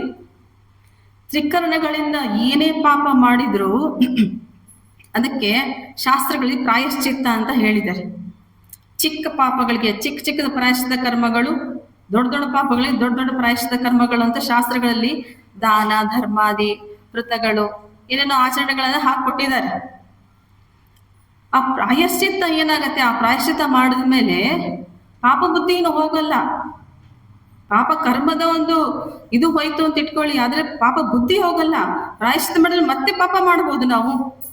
ಇದು ಹೇಗಂತ ಹೇಳಿದ್ರೆ, ಆನೆಗೆ ಸ್ನಾನ ಮಾಡಿಸ್ತಾರೆ ನೋಡಿ, ಎಷ್ಟು ಕಷ್ಟ ಅದು. ದೊಡ್ಡ ಆನೆನ ಅಷ್ಟೆಲ್ಲ ಕ್ಲೀನಾಗಿ ತೊಳೆದು ಸ್ನಾನ ಮಾಡಿಸಿ ಬಿಟ್ಬಿಟ್ರೆ ಅದು ಮತ್ತೆ ಕೊಳೆ ಮಾಡ್ಕೊತ್ತೆ. ಅದೇ ರೀತಿ ಈ ಪ್ರಾಯಶ್ಚಿತ್ತ ಕರ್ಮಗಳ ಅದೇ ರೀತಿ ಮತ್ತೆ ಪಾಪ ಮಾಡ್ತೀವಿ. ನಿಜವಾದ ಪ್ರಾಯಶ್ಚಿತ್ತ ಅಂತ ಹೇಳಿದ್ರೆ ನಾಮ ಕೀರ್ತನೆ, ಆ ನಾಮ ಜಪದಿಂದ ನಮ್ಮ ಮನಸ್ಸು ಶುದ್ಧಿ ಆಗುವಂಥದ್ದು. ತತ್ವಜ್ಞಾನ, ಭಕ್ತಿಯೇ ನಿಜವಾದ ಪ್ರಾಯಶ್ಚಿತ್ತ. ಸಮೂಲವಾಗಿ ನಮ್ಮ ಪಾಪ ಬುದ್ಧಿಯನ್ನ ನಾಶ ಮಾಡುತ್ತೆ. ಅದು ಇನ್ನೊಮ್ಮೆ ಪಾಪ ಮಾಡೋದಿಲ್ಲ. ಪರ್ಮನೆಂಟ್ ಸೊಲ್ಯೂಷನ್ ಅದು. ಈ ಅಲೋಪತಿ ಟ್ಯಾಬ್ಲೆಟ್ ಅಲ್ಲ, ಟೆಂಪರರಿ ಪೇನ್ ಕಿಲ್ ಮಾಡತ್ತಲ್ಲ, ಅದು ಸಮೂಲವಾಗಿ ನಾಶ ಮಾಡೋ ಅಂಥದನ್ನ ಮಾಡಿದಾನೆ ಇವನು. ಪ್ರಾಯಶ್ಚಿತ್ತ ಆಗಿದೆ ಇವನಿಗೆ. ಭಗವಂತನ ನಾಮ ಜಪ ಮಾಡಿದಕ್ಕೆ ಇವನು ಪಾಪ ಕರ್ಮಗಳೆಲ್ಲ ತೊಳೆದು ಹೋಗಿದೆ ಅಂತ ದೂತರು ಕನ್ವಿನ್ಸ್ ಮಾಡ್ತಾರೆ. ಆದ್ದರಿಂದ ಇವನ ಮನಸ್ಸು ಪವಿತ್ರವಾಗಿದೆ, ಪ್ರಾಯಶ್ಚಿತ್ತವಾಗಿದೆ. ಅವನ ನರಕಕ್ಕೆ ಭಾಜನ ಅಲ್ಲ, ಅವನು ವೈಕುಂಠಕ್ಕೆ ಬರಬೇಕಾದವನು. ಹೀಗೆ ದೇವದೂತರು ಯಮನ ದೂತರ ಮಧ್ಯೆ ಸಂವಾದ ನಡೀತದೆ. ನಿಜವಾದ ಪ್ರಾಯಶ್ಚಿತ್ತ ಆಗಿದೆ, ಅದನ್ನ ವೈಕುಂಠಕ್ಕೆ ಕರ್ಕೊಂಡು ಹೋಗ್ತೀವಿ. ಶ್ರೀರಾಮಕೃಷ್ಣ ಹತ್ರ ಗಿರೀಶ್ ಚಂದ್ರ ಘೋಷ್ ಅಂತ ಒಬ್ಬ ಭಕ್ತ ಬರ್ತಾ ಇದ್ದ. ಅವನ್ ದೊಡ್ಡ ಕುಡುಕ, ಏನೇನ್ ಪಾಪಗಳಿತ್ತೋ ಎಲ್ಲವನ್ನೂ ಮಾಡ್ದಂಥವನವನು. ಆದ್ರೆ ಅವನು ಏನೋ ಒಂದು ಒಳ್ಳೆ ಕರ್ಮ ಮಾಡಿದ್ದ ಅನ್ಸ. ಹಿಂದಿನ ಜನ್ಮದಲ್ಲಿ ಗುರುಮಹಾರಾಜ ಸಂಘ ಸಿಕ್ಕಿತ್ತು, ಅವರ ಆಶ್ರಯಕ್ಕೆ ಬಂದಿದ್ದ ಅವನು. ಹೀಗೆ ಒಂದಿನ ಮಾತುಕತೆ ಆಡ್ಬೇಕಾದ್ರೆ ಗುರು ಮಹಾರಾಜ ಹೇಳ್ತಾರೆ, ಒಂದು ಮಣ್ಣಿನ ಪಾತ್ರೆಯಲ್ಲಿ ಬೆಳ್ಳುಳ್ಳಿ ಹಾಕಿ ಅಡಿಗೆ ಮಾಡಿದ್ರೆ ಆ ಬೆಳ್ಳುಳ್ಳಿ ವಾಸನೆ ಯಾವತ್ತೂ ಹೋಗೋದೇ ಇಲ್ಲ, ಉಳಿದು ಬಿಡುತ್ತೆ ಅಂತ. ತಕ್ಷಣಕ್ಕೆ ಅರ್ಥ ಆಯ್ತು ಏನ್ ಹೇಳ್ತಾ ಇದ್ದಾರೆ ಅವರು. ಹಾಗಾದ್ರೆ ಮಹಾಶಯರೇ, ಬೆಳ್ಳುಳ್ಳಿ ಪಾತ್ರೆ ಯಾವಾಗ್ಲೂ ಕ್ಲೀನ್ ಮಾಡಕ್ ಆಗದೇ ಇಲ್ವಾ ಅಂತ ಕೇಳ್ತಾನೆ. ಇಲ್ಲ, ಬೆಂಕಿಯಲ್ಲಿ ಸುಟ್ರೆ ಅದು ಹೊರಟೋಗ್ಬೋದು. ಜ್ಞಾನಾಗ್ನಿಯಲ್ಲಿ, ಭಕ್ತಿಯ ಒಂದು ಪ್ರವಾಹದಲ್ಲಿ ತೊಳೆದ್ರೆ ಅದು ಸಮೂಲವಾಗಿ ನಾಶ ಆಗುತ್ತೆ. ಹೇಗೆ ಅಂತ ಹೇಳ್ತಾರೆ ದೇವದೂತರು ಅಂದ್ರೆ, ಅವರ ಯಮನ ದೂತರಿಗೆ ನಾಮ ಜಪ ಪ್ರೀತಿಯಿಂದ ಮಾಡಲಿ, ಗೊತ್ತಿದ್ದು ಮಾಡಲಿ, ಗೊತ್ತಿಲ್ಲದೆ ಮಾಡಿದ್ರು ಅದು ಪರಿಣಾಮ ಬೀರುತ್ತೆ ಅವರಲ್ಲಿ. ಅವರ ಪಾಪಗಳನ್ನ ನಾಶ ಮಾಡುತ್ತೆ. ಅಮೃತವನ್ನ ಕುಡ್ದಾಗ ನಮಗದ ಅಮೃತ ಅಂತ ಗೊತ್ತೋ ಗೊತ್ತಿಲ್ವೋ, ಕುಡ್ದಾಗ ಅದು ನಾವು ಅಮೃತರಾಗಿರೇ ಆಗ್ತೀವಿ. ಈಗ ಔಷಧಿ ತಗೋತೇವೆ, ನಮಗೆ ಹುಷಾರಿಲ್ಲ ಅಂತ ಡಾಕ್ಟರ್ಗಳು ಕೊಡ್ತಾರೆ, ನಮಗದು ಕಂಟೆಂಟ್ಸ್ ಎಲ್ಲ ಅರ್ಥ ಆಗುತ್ತಾ, ಏನಿದೆ ಏನಿಲ್ಲ ಅಂತ. ಸುಮ್ಮನೆ ಅವ್ರು ಕೊಟ್ಟರು ಅಂತ ನುಂಗ್ತೀವಿ, ಕಾಯಿಲೆ ವಾಸಿ ಆಗುತ್ತೆ. ಅಥವಾ ನಮ್ಗೆಲ್ಲ ತಿಳ್ಕೊಳ್ಳೇಬೇಕಂತೇನಿದ್ಯಾ? ಇಲ್ಲ. ನಾಮಜಪದ ಮಹಿಮೆ ಗೊತ್ತಿದೆಯೋ ಗೊತ್ತಿಲ್ವೋ, ಜಪ ಮಾಡ್ಬಿಟ್ರೆ ನಮಗೆ ಫಲ ಸಿಕ್ಕೇ ಸಿಗುತ್ತೆ ಅಂತ ಈ ರೀತಿಯಾಗಿ ದೇವದೂತರು ಅವ್ರನ್ನೆಲ್ಲ ಕನ್ವಿನ್ಸ್ ಮಾಡಿ ನಾವು ಕರ್ಕೊಂಡು ಹೋಗ್ತೀವಂತ ಹೇಳೋ ಅಷ್ಟೊತ್ತಿಗೆ ಇವನಿಗೆ ಎಚ್ಚರ ಆಗತ್ತೆ. ಇದೆಲ್ಲ ಸ್ವಪ್ನ. ಅವನಿಗೆ ಸ್ವಪ್ನ ಅಂದ್ರೆ ಸ್ವಪ್ನ ಅಲ್ಲ, ಅಷ್ಟು ಅನುಭವ ಆಗಿದೆ ಅವನಿಗೆ, ಪ್ರತ್ಯಕ್ಷವಾಗಿ ಅನುಭವ ಆಗಿದೆ. ಅದು ಸ್ವಪ್ನದ ಹಾಗೆ ಇದ್ರೂ ಅಷ್ಟು ಆಳವಾದ ಒಂದು ಅನುಭವ ಉಂಟು ಮಾಡಿಬಿಟ್ಟಿದೆ ಅವನಲ್ಲಿ. ಅವನು ತನ್ನ ಕಣ್ಣಾರ ಯಮನ ದೂತರ ಆಡಿದ ಮಾತುಗಳು, ದೇವದೂತರ ಆಡಿದ ಮಾತು ಎಲ್ಲ ಅವನ ಕಿವಿಯಲ್ಲಿ ಮರುಕಳಿಸ್ತಾ ಇದೆ. ಇದೇನು ಕಂಡೆ ಅಂತ. ಆಗ ನೋಡಿ ಅವನಿಗೆ ಪ್ರಾಯಶ್ಚಿತ್ತ ಎಲ್ಲ, ಇಷ್ಟು ವರ್ಷ 82 ವರ್ಷ ಏನೋ ಅವನಿಗೆ ಅರಿವು ಜಾಗೃತಿ ಆಗದೆ ಇರೋದು ಈಗೆಲ್ಲ ನೆನಪಂತು. ನಾನು ಎಂಥ ವ್ಯಕ್ತಿಯಾಗಿದ್ದೆ, ಏನಾದೆ, ಏನ್ ಮಾಡಿದೆ, ಎಂಥ ಕರ್ಮಗಳನ್ನ ಮಾಡಿದೆ, ಯಾವ ಸ್ಥಿತಿಲಿದ್ದೀನಿ, ಒಳಗಡೆಯಿಂದ ಪಶ್ಚಾತ್ತಾಪ ಉಂಟಾಯಿತು ಅವನಿಗೆ. ಇನ್ನು ಮುಂದೆ ನನ್ನ ಜೀವನವನ್ನ ನಾನು ಸರಿ ಮಾಡ್ಕೋಬೇಕು. ಈ ಕೊನೆಗಾಲದಲ್ಲಾದ್ರೂ ನನ್ನ ನಾಲಿಗೆಯಲ್ಲಿ ಭಗವಂತ ನಾಮ ಬಂತಲ್ಲ, ದೇವತೆಗಳ ದರ್ಶನ ಆಯ್ತಲ್ಲ, ನಾನು ಹಿಂದಿನ ಜನ್ಮದಲ್ಲಿ ಯಾವುದೋ ಪುಣ್ಯ ಮಾಡಿರ್ಬೇಕು, ಆ ಪುಣ್ಯದ ಫಲವೇ ನಂಗೆ ಈ ಸಂಗತಿ ಉಂಟಾಗಿದ್ದು ಅಂತ ನನಗೆ ದೃಢವಾಗಿ ನಂಬಿಕೆ ಬರುತ್ತೆ. ಅವನಿಗೆ ಇಷ್ಟೆಲ್ಲ ಪಾಪ ಮಾಡಿದವನಿಗೆ ಕೊನೆಗಳಿಗೆ ವಿವೇಕ ಜಾಗೃತ ಆಯ್ತಲ್ಲ, ತಾನು ತಪ್ಪು ಮಾಡಿದೀನಿ, ಸರಿ ಮಾಡ್ಕೋಬೇಕು ಅಂತ. ಅದು ಪುಣ್ಯ ಕರ್ಮಗಳ ಫಲ. ನಂತರ ಅವನು ಎಲ್ಲವನ್ನು ತೊರೆದು ಹರಿದ್ವಾರಕ್ಕೆ ಹೋಗಿ ತಪಸ್ಸು ಮಾಡಿ ಮುಕ್ತನಾಗ್ತಾನೆ, ಸಾಯುಜ್ಯವನ್ನ ಪಡಿತಾನೆ ವೈಕುಂಠದಲ್ಲಿ. ಹೀಗೆ ಕೇವಲ ನಮ್ಮ ಪುಣ್ಯ ಕರ್ಮಗಳಿಂದ ಎಂತ ವಿವೇಕ ಜಾಗೃತ ಆಯ್ತು. ಅವನಿಗೆ ತಾನು ಮಾಡಿದ ತಪ್ಪು ಅಂತ ಅವನಿಗೆ ಅರಿವು ಉಂಟಾಯ್ತಲ್ಲ, ಅದು ಗ್ರೇಟ್. ಅದು ಶ್ರೀರಾಮಕೃಷ್ಣ ಹೇಳ್ತಾರೆ, ನಮ್ಮನ್ನ ಮಾಯೆ ಆವರಿಸುತ್ತಲ್ಲ, ಅದು ಮಾಯೆ ಅಂತ ಗುರುತಿಸ್ಬಿಟ್ರೆ ಅದು ಹೊರಟೋಗ್ಬಿಡುತ್ತಂತೆ. ಈಗ ನಾವು ಹುಷಾರಿಲ್ಲ ಅಂತ ಕಾಯಿಲೆ ಡಾಕ್ಟರ್ ಹತ್ರ ಹೋಗಿರ್ತೀವಿ, ಕಾಯಿಲೆ ಏನು ಡಯಾಗ್ನೋಸ್ ಆಗ್ಬಿಟ್ರೆ ಅಲ್ಲಿಗೆ ಅರ್ಧ ಪ್ರಾಬ್ಲಮ್ ಸಾಲ್ವ್ ಆಯ್ತು. ಟ್ರೀಟ್ಮೆಂಟ್ ತಗೊಳ್ಳೋದಷ್ಟೇ. ಈ ಡಯಾಗ್ನೋಸ್ ಮಾಡೋದಷ್ಟು ಕಷ್ಟ ಆಗಿದೆ, ಏನ್ ಕಾಯಿಲೆ ಆಗಿದೆ ಅಂತ. ಒಬ್ಬ ಹೊರದೇಶದ ಸಂತರು ಹೇಳ್ತಾರೆ, no the truth shall make you free ಅಂತ. ನಾವು ಸತ್ಯವನ್ನ ಅರ್ಥಕೊಂಡ್ಬಿಟ್ರೆ ಆ ಸತ್ಯ ನಮ್ಮನ್ನ ಮುಕ್ತರನ್ನಾಗಿ ಮಾಡತ್ತಂತೆ. ಹೀಗೆ ಅವನಿಗೆ ಇಳಿ ವಯಸ್ಸಿನಲ್ಲಿ ವಿವೇಕ ಜಾಗೃತಿ ಆಯ್ತು. ನಿತ್ಯ ಯಾವುದು, ಅನಿತ್ಯ ಯಾವುದು, ಧರ್ಮ ಯಾವುದು, ಅಧರ್ಮ ಯಾವುದು, ತನ್ನ ದಾರಿ ಎಲ್ಲಿ ತಪ್ಪಿದೆ, ಎಲ್ಲಿ ಸರಿ ಮಾಡ್ಕೋಬೇಕು ಅಂತದ್ದು ಭಗವತ್ ಕೃಪೆ, ಅವನು ಪುಣ್ಯ ಕರ್ಮಗಳ ಫಲ. ಹೀಗೆ ನಾಮ ಜಪದಿಂದ ಎಷ್ಟು ಲಾಭ ಇದೆ ಅದನ್ನ ಒಂದು ತಿಳಿಸುವಂತ ಒಂದು ಭಜನೆಯನ್ನು ಹೇಳೋಣ. ಕೀರ್ತನ ಸಂಗ್ರಹ ಭಾಗ 1 ಪುಟ 66.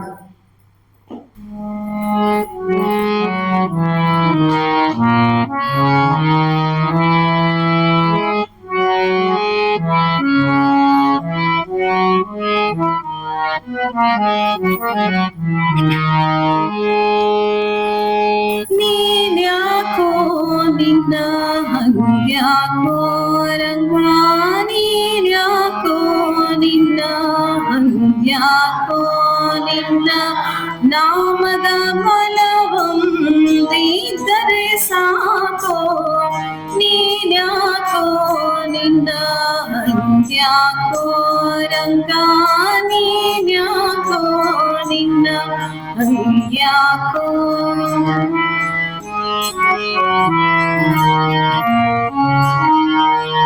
ಆ ಮರ ಈ ಮರ ಧ್ಯಾನಿಸುತ್ತಿರುವಾಗ ರಾಮ ರಾಮ ಎಂಬೋ ನಾಮ ಬೇಕಾಯ್ತೋ.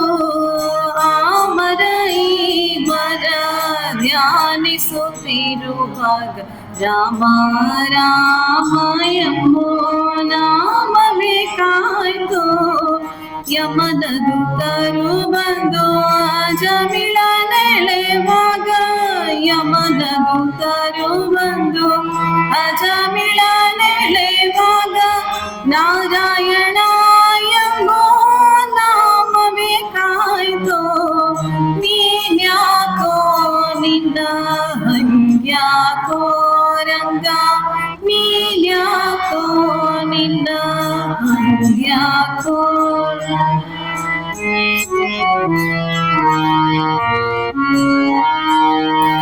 ಕರಿಮಕರಿಗೆ ಸಿಲುಕಿ ಮೊರೆ ಇಡುತ್ತಿರುವಾಗ, ಆದಿಮೂಲ ಎಂಬೋ ನಾಮವೇ ಕಾಯ್ತೋ, ಕರಿಮಕರಿಗೆ ಸಿಲುಕಿ ಮೊರೆ ಇಡುತ್ತಿರುವಾಗ, ಆದಿಮೂಲ ಎಂಬೋ ನಾಮವೇ ಕಾಯ್ತೋ, ಪ್ರಹ್ಲಾದನ ಪಿತ ಬಾಧಿಸುತ್ತಿರುವಾಗ, ಪ್ರಹ್ಲಾದನ ಪಿತ ಬಾಧಿಸುತ್ತಿರುವಾಗ, ನಾರಸಿಂಹ ಎಂಬೋ ನಾಮವೇ ಕಾಯ್ತೋ, ನೀನ್ಯಾಕೋ ನಿನ್ನ ಹರ್ಯಾಕೋ ರಂಗ, ನೀನ್ಯಾಕೋ ನಿನ್ನ ಹರ್ಯಾಕೋ ರಂಗ.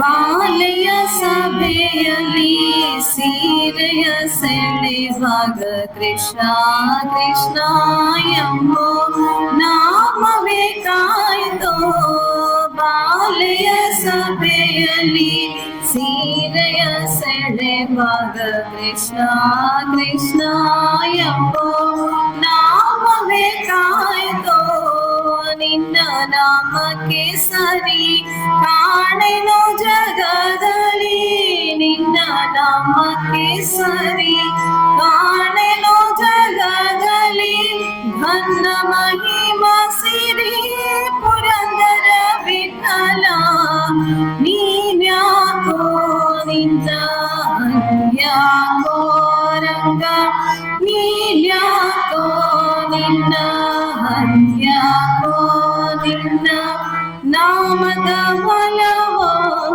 ದೀರ್ಘವೇ ಸಾಕೋ, ನೀನ್ಯಾಕೋ ನಿನ್ನ ಹರ್ಯಾಕೋ ರಂಗ, ನೀನ್ಯಾಕೋ ನಿನ್ನ ಹರ್ಯಾಕೋ.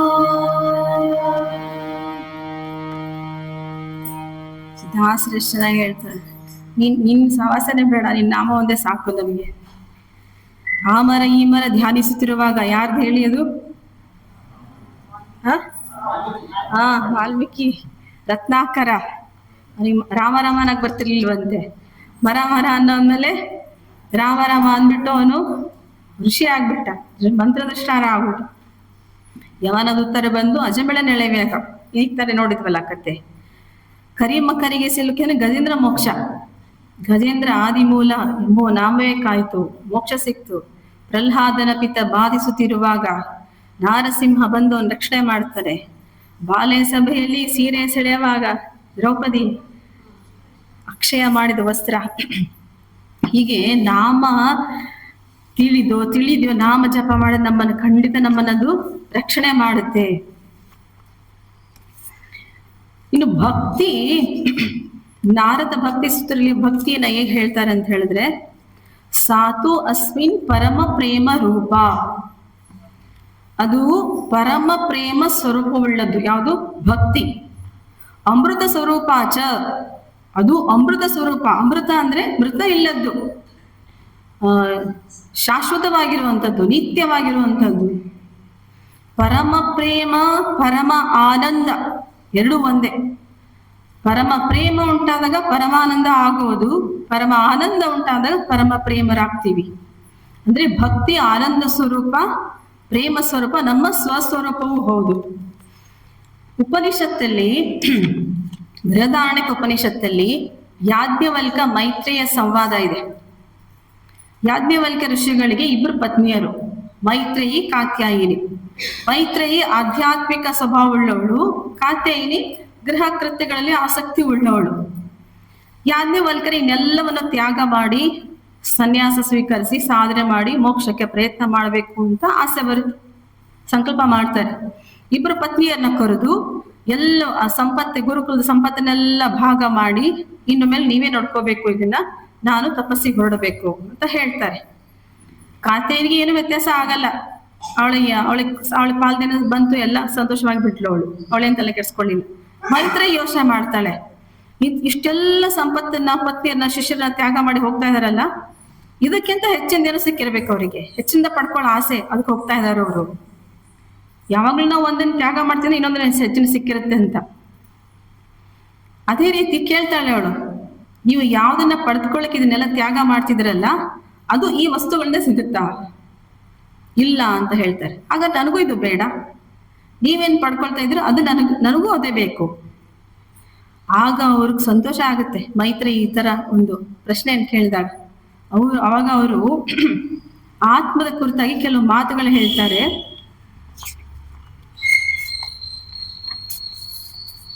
ನವ ಅರೆ ಪತ್ಯು ಕಾಮಾಯ ಪ್ರತಿ ಪ್ರಿಯೋ ಭವತಿ, ಆತ್ಮನಸ್ತು ಕಾಮಾಯ ಪ್ರತಿ ಪ್ರಿಯೋ ಭವತಿ. ಇದು ಪತ್ನಿಯರಿಗೆ ಮಾತಿರೋದು. ಪತಿಯ ಪ್ರಯೋಜನಕ್ಕಾಗಿ ಪತಿ ನಮ್ಗೆ ಪ್ರಿಯ ಆಗುವುದಿಲ್ಲ, ನಮ್ಮ ಪ್ರಯೋಜನಕ್ಕಾಗಿ, ನನ್ನ ಪ್ರಯೋಜನಕ್ಕಾಗಿ ಪತಿ ಪ್ರಿಯ ಆಗ್ತಾನೆ. ಇದು ಹೆಣ್ಮಕ್ಳು ಅಂದ್ರೆ ಪತಿಯ ಸಂತೋಷಕ್ಕಾಗಿ ಅವನು ನಮಗಿಷ್ಟ. ಸಾಮಾನ್ಯ ಒಬ್ಬ ಗೃಹಿಣಿಗೆ ಪತಿ ಅಂದ್ರೆ ಪ್ರಿಯ ಅವನು, ಆದ್ರೆ ತನಗೋಸ್ಕರ ಪ್ರಿಯ ಅವನಿಗೋಸ್ಕರ ಪ್ರಿಯ ಅಲ್ಲ. ಎಲ್ಲಿವರೆಗೂ ಅವನು ಅವಳಿಗೆ ಸಂತೋಷವನ್ನು ಉಂಟು ಮಾಡ್ತಾನೋ, ಆನಂದ, ಅಲ್ಲಿವರೆಗೂ ಅವನು ಪ್ರಿಯ ಅವಳಿಗೆ. ಅಂದ್ರೆ ನನಗಾಗಿ ಅವನು ಪ್ರಿಯ ಹೊರತು ಅವನಿಗಾಗಿ ಅವನು ಪ್ರಿಯನಲ್ಲ. ನವ ಅರೆ ಜಾಯಾಯಿ ಕಾಮಾಯ ಜಾಯಾ ಪ್ರಿಯಾ ಭವತಿ, ಆತ್ಮನಸ್ತು ಕಾಮಾಯ ಜಾಯಾ ಪ್ರಿಯಾ ಭವತಿ. ಪುರುಷರಿಗೆ ಪತ್ನಿ ಯಾವಾಗ ಪ್ರಿಯಳಾಗ್ತಾಳೆ, ಅವರಿಗೆ ಎಲ್ಲಿವರೆಗೂ ಅವಳು ಸಂತೋಷ ಉಂಟು ಮಾಡ್ತಾಳೋ ಅಲ್ಲಿವರೆಗೂ ಪ್ರಿಯ. ಪತ್ನಿಗಾಗಿ ಅವಳು ಪ್ರಿಯಳಾಗೋದಿಲ್ಲ, ತನಗಾಗಿ ಅವಳು ಪ್ರಿಯಳಾಗ್ತಾಳೆ. ಅದೇ ರೀತಿ ನವ ಅರೆ ಪುತ್ರಾಣಾಂ ಕಾಮಾಯ ಪುತ್ರ ಪ್ರಿಯಾ ಭವಂತಿ, ಆತ್ಮನಸ್ತು ಕಾಮಾಯ ಪುತ್ರ ಪ್ರಿಯಾ ಭವಂತಿ. ತಂದೆ ತಾಯಿಯರಿಗೆ ಮಕ್ಕಳಿಗೋಸ್ಕರ ಪ್ರಿಯ ಆಗಲ್ಲ, ತಮಗೋಸ್ಕರ ಮಕ್ಕಳು ಪ್ರಿಯ ಆಗ್ತಾರೆ. ಎಲ್ಲಿವರೆಗೂ ಮಕ್ಕಳು ಅವರಿಗೆ ಸಂತೋಷ ಪ್ರೀತಿಯನ್ನು ಉಂಟು ಮಾಡ್ತಾರೋ, ಅವ್ರ ಮನಸ್ಸಲ್ಲಿ ಆನಂದವನ್ನ ಇದನ್ನ ಮಾಡ್ತಾರೋ ಅಲ್ಲಿವರೆಗೂ ಮಕ್ಕಳು ಪ್ರಿಯ. ಮಕ್ಕಳಿಗೋಸ್ಕರ ಅವ್ರು ಪ್ರಿಯ ಆಗಲ್ಲ. ಅದೇ ರೀತಿ ನವ ಅರೆ ವಿತ್ತಸ್ಯ ಕಾಮಾಯ ವಿತ್ತಂ ಪ್ರಿಯಂ ಭವತಿ, ಆತ್ಮನಸ್ಸು ಕಾಮಾಯ ವಿತ್ತಂ ಪ್ರಿಯಂ ಭವತಿ. ನಮ್ಮ ಸಂಪತ್ತಿದೆಯಲ್ಲ, ಹಣ, ವಸ್ತು, ಒಡವೆ, ಎಲ್ಲ ಐಶ್ವರ್ಯಗಳು, ಅದನ್ನೇ ನಾವು ಪ್ರೀತಿಸಲ್ಲ. ನಮ್ಮ ಪ್ರೀತಿಗೋಸ್ಕರ, ನಮ್ಮ ಸಂತೋಷಗೋಸ್ಕರ ಅದನ್ನ ಪ್ರೀತಿಸ್ತೀವಿ. ಎಲ್ಲಿವರೆಗೂ ವಸ್ತುಗಳು, ಹಣ, ಒಡವೆ ಎಲ್ಲ ನಮ್ಮ ಪ್ರೀತಿ ಉಂಟು, ಸಂತೋಷ ಉಂಟು ಮಾಡುತ್ತೋ ಅಲ್ಲಿವರೆಗೂ ಅವು ಅಷ್ಟೇ ಪ್ರೀತಿ. ಅದಕ್ಕೋಸ್ಕರ ಅದನ್ನ ನಾವು ಪ್ರೀತಿ ಮಾಡಲ್ಲ. ಅದೇ ರೀತಿ ಹೇಳ್ತಾರೆ, ನವ ಅರೆ ಲೋಕಾನಾಂ ಕಾಮಾಯ ಲೋಕಾ ಪ್ರಿಯಾ ಭವಂತಿ, ಆತ್ಮನಸ್ತು ಕಾಮಾಯ ಲೋಕಾ ಪ್ರಿಯಂ ಭವಂತಿ. ಎಲ್ಲ ಲೋಕಗಳು, ಆ ಲೋಕಗಳನ್ನೇ ನಾವು ಪ್ರೀತಿಸಲ್ಲ. ನಮ್ಮ ಪ್ರೀತಿ, ನಮ್ಮ ಸಂತೋಷಕ್ಕೋಸ್ಕರ, ನಾವು ಪ್ರೀತಿಗೋಸ್ಕರ ಆ ಲೋಕಗಳನ್ನ ಪ್ರೀತಿಸ್ತೀವಿ. ನವ ಅರೆ ದೇವಾನಾಂ ಕಾಮಾಯ ದೇವಾ ಪ್ರಿಯಾ ಭವಂತಿ, ಆತ್ಮನಸ್ತು ಕಾಮಾಯ ದೇವಾ ಪ್ರಿಯಾ ಭವಂತಿ. ದೇವತೆಗಳನ್ನು ಕೂಡ ಅಷ್ಟೇ, ಆ ದೇವತೆಗಳನ್ನೇ ನಾವು ಪ್ರೀತಿಸಲ್ಲ. ನಮ್ಮ ಪ್ರೀತಿಗೋಸ್ಕರ, ನಮ್ಮ ಪ್ರಯೋಜನಕ್ಕೋಸ್ಕರ ಅವರನ್ನ ಪ್ರೀತಿಸ್ತೀವಿ. ಪ್ರಯೋಜನ ಅನ್ನೋ ಪದ ಇಲ್ಲಿ ಮುಖ್ಯ. ನವ ಅರೆ ಭೂತಾನಾಂ ಕಾಮಾಯ ಭೂತಾನಿ ಪ್ರಿಯಾಣಿ ಭವಂತಿ, ಆತ್ಮನಸ್ತು ಕಾಮಾಯ ಭೂತಾನಿ ಪ್ರಿಯಾಣಿ ಭವಂತಿ. ಎಲ್ಲ ಪ್ರಾಣಿಗಳು ನಮ್ಮ ಪ್ರಯೋಜನಕ್ಕಾಗಿ ಪ್ರಿಯವೇ ಹೊರತು ಪ್ರಾಣಿಗಳೇ ಸ್ವತಃ ಪ್ರಿಯ ಆಗಲ್ಲ ನಮಗೆ. ಯಾವಾಗ ನಮಗೆ ಅವುಗಳಿಂದ ಪ್ರಯೋಜನ ಇರುತ್ತೋ, ಸಂತೋಷ ಸಿಗುತ್ತೋ, ಅವು ಪ್ರಿಯ ಆಗುತ್ತವೆ. ಆದ್ದರಿಂದ ನವ ಅರೆ ಸರ್ವಸ್ಯ ಕಾಮಾಯ ಸರ್ವಂ ಪ್ರಿಯಂ ಭವಂತಿ, ಆತ್ಮನಸ್ತು ಕಾಮಾಯ ಸರ್ವಂ ಪ್ರಿಯಂ ಭವತಿ. ಆತ್ಮನಸ್ತು ಕಾಮಾಯ ಸರ್ವಂ ಪ್ರಿಯಂ ಭವತಿ. ಆತ್ಮಾವ ಅರೆ ದ್ರಷ್ಟವ್ಯ ಶ್ರೋತವ್ಯ ಮಂತವ್ಯ ವಿಧಿಧ್ಯಾಸಿತವ್ಯ ಮೈತ್ರಿ ಅಂತ ಹೇಳ್ತಾರೆ ಇದರಲ್ಲಿ. ಅಂದ್ರೆ ಆತ್ಮನಸ್ತು ಕಾಮಾಯ ಸರ್ವಂ ಪ್ರಿಯಂ ಭವತಿ. ಇದ್ಯಾರು ವ್ಯಕ್ತಿಗಳಿದಾರಲ್ಲ, ವ್ಯಕ್ತಿಗಳು, ವಸ್ತುಗಳು, ವಿಷಯಗಳು ಏನಿದೆ ನಮ್ಮ ಸುತ್ತಮುತ್ತಲು ನಮ್ಮನ್ನು ಯಾವ್ದು ಸಂತೋಷ ಪಡಿಸ್ತಾ ಇದೆಯಲ್ಲ, ಅದು ಎಲ್ಲಿವರೆಗೂ ನಮ್ಗೆ ಪ್ರಿಯ ಆಗತ್ತೆ ಅಂದ್ರೆ ಎಲ್ಲಿವರೆಗೂ ನಮ್ಮ ಪ್ರಯೋಜನಕ್ಕೆ ಆಗ್ತಾ ಇದೆ, ಅದು ನಮಗೆ ಪ್ರಯೋಜನ ಆಗ್ತಾ ಇದೆ, ನಮಗೆ ಸಂತೋಷ ಉಂಟು ಮಾಡ್ತಾ ಇದೆ, ನಮಗೆ ಆನಂದ ಉಂಟು ಮಾಡ್ತಾ ಇದೆ, ಅಲ್ಲಿವರೆಗೂ ಪ್ರಿಯ ಅಷ್ಟೇ. ನಮಗೇನಾದ್ರೂ ಅವುಗಳಿಂದ ದುಃಖ ಬಂತು, ನೋವು ಬಂತು, ವ್ಯಕ್ತಿಗಳಾಗ್ಬೋದು, ವಿಷಯಗಳಾಗ್ಬೋದು, ವಸ್ತುಗಳಾಗ್ಬೋದು, ಏನ್ ಮಾಡ್ತೀವಿ ನಾವು? ದೂರ ಮಾಡಕ್ ಪ್ರಯತ್ನ ಮಾಡ್ತೀವಿ. ನಮಗೆ ಇಷ್ಟ ಆಗಲ್ಲ.